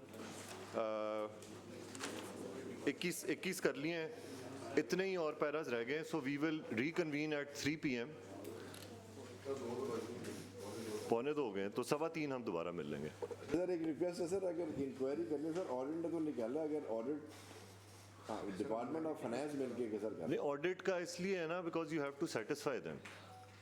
audit is our eyes and ears. वो तो अपना व्यू पॉइंट बना चुके हैं, ये तो हमने फोरम से एक गुजारिश की और फोरम ने ये नहीं, वो समझ जाते हैं, अगर आप उनको दलील के साथ बात पेश करें तो वो समझ जाते हैं। सर दलील हमारी देखें ना सर, गुजारिश ये है कि दलील हमारी यही है कि अगर ये इतनी रिकवरी हम कर सकते होते तो हम ये ऑप्शन वाले काम में ये तो देखें सेक्रेटरी साहब, आपकी बात जायज़ है सर कि आप लॉस उस पे कैलकुलेट नहीं कर सकते। जी सर, आप लॉस उस पे कैलकुलेट, आप उस पे ये कैलकुलेट कर सकते हैं कि अपॉर्चुनिटी कॉस्ट क्या थी। सर लेकिन आप रिकवरी किससे करेंगे? रिकवरी की हम बात नहीं कर रहे। आपने कहा जी इसको सेटल कर दें पैरा को। हम सिर्फ ये देखना चाहते हैं कि क्या इसमें कोई नेग्लिजेंस या कोई मेलाफाइड इंटेंट या कोई और चीज़ एट प्ले तो नहीं थी। कि बिडर्स आए नहीं। दे लेते हैं सर, ठीक। और अगर मतलब अगर बात जायज़ होगी तो हम उसमें कोई अनरीजनेबल लाइन नहीं लेंगे। 315 पे जी बिल्कुल ऑनरेबल मेंबर सर, 315 पे वी विल रिकन्वीन जी। We want to finish this brief today.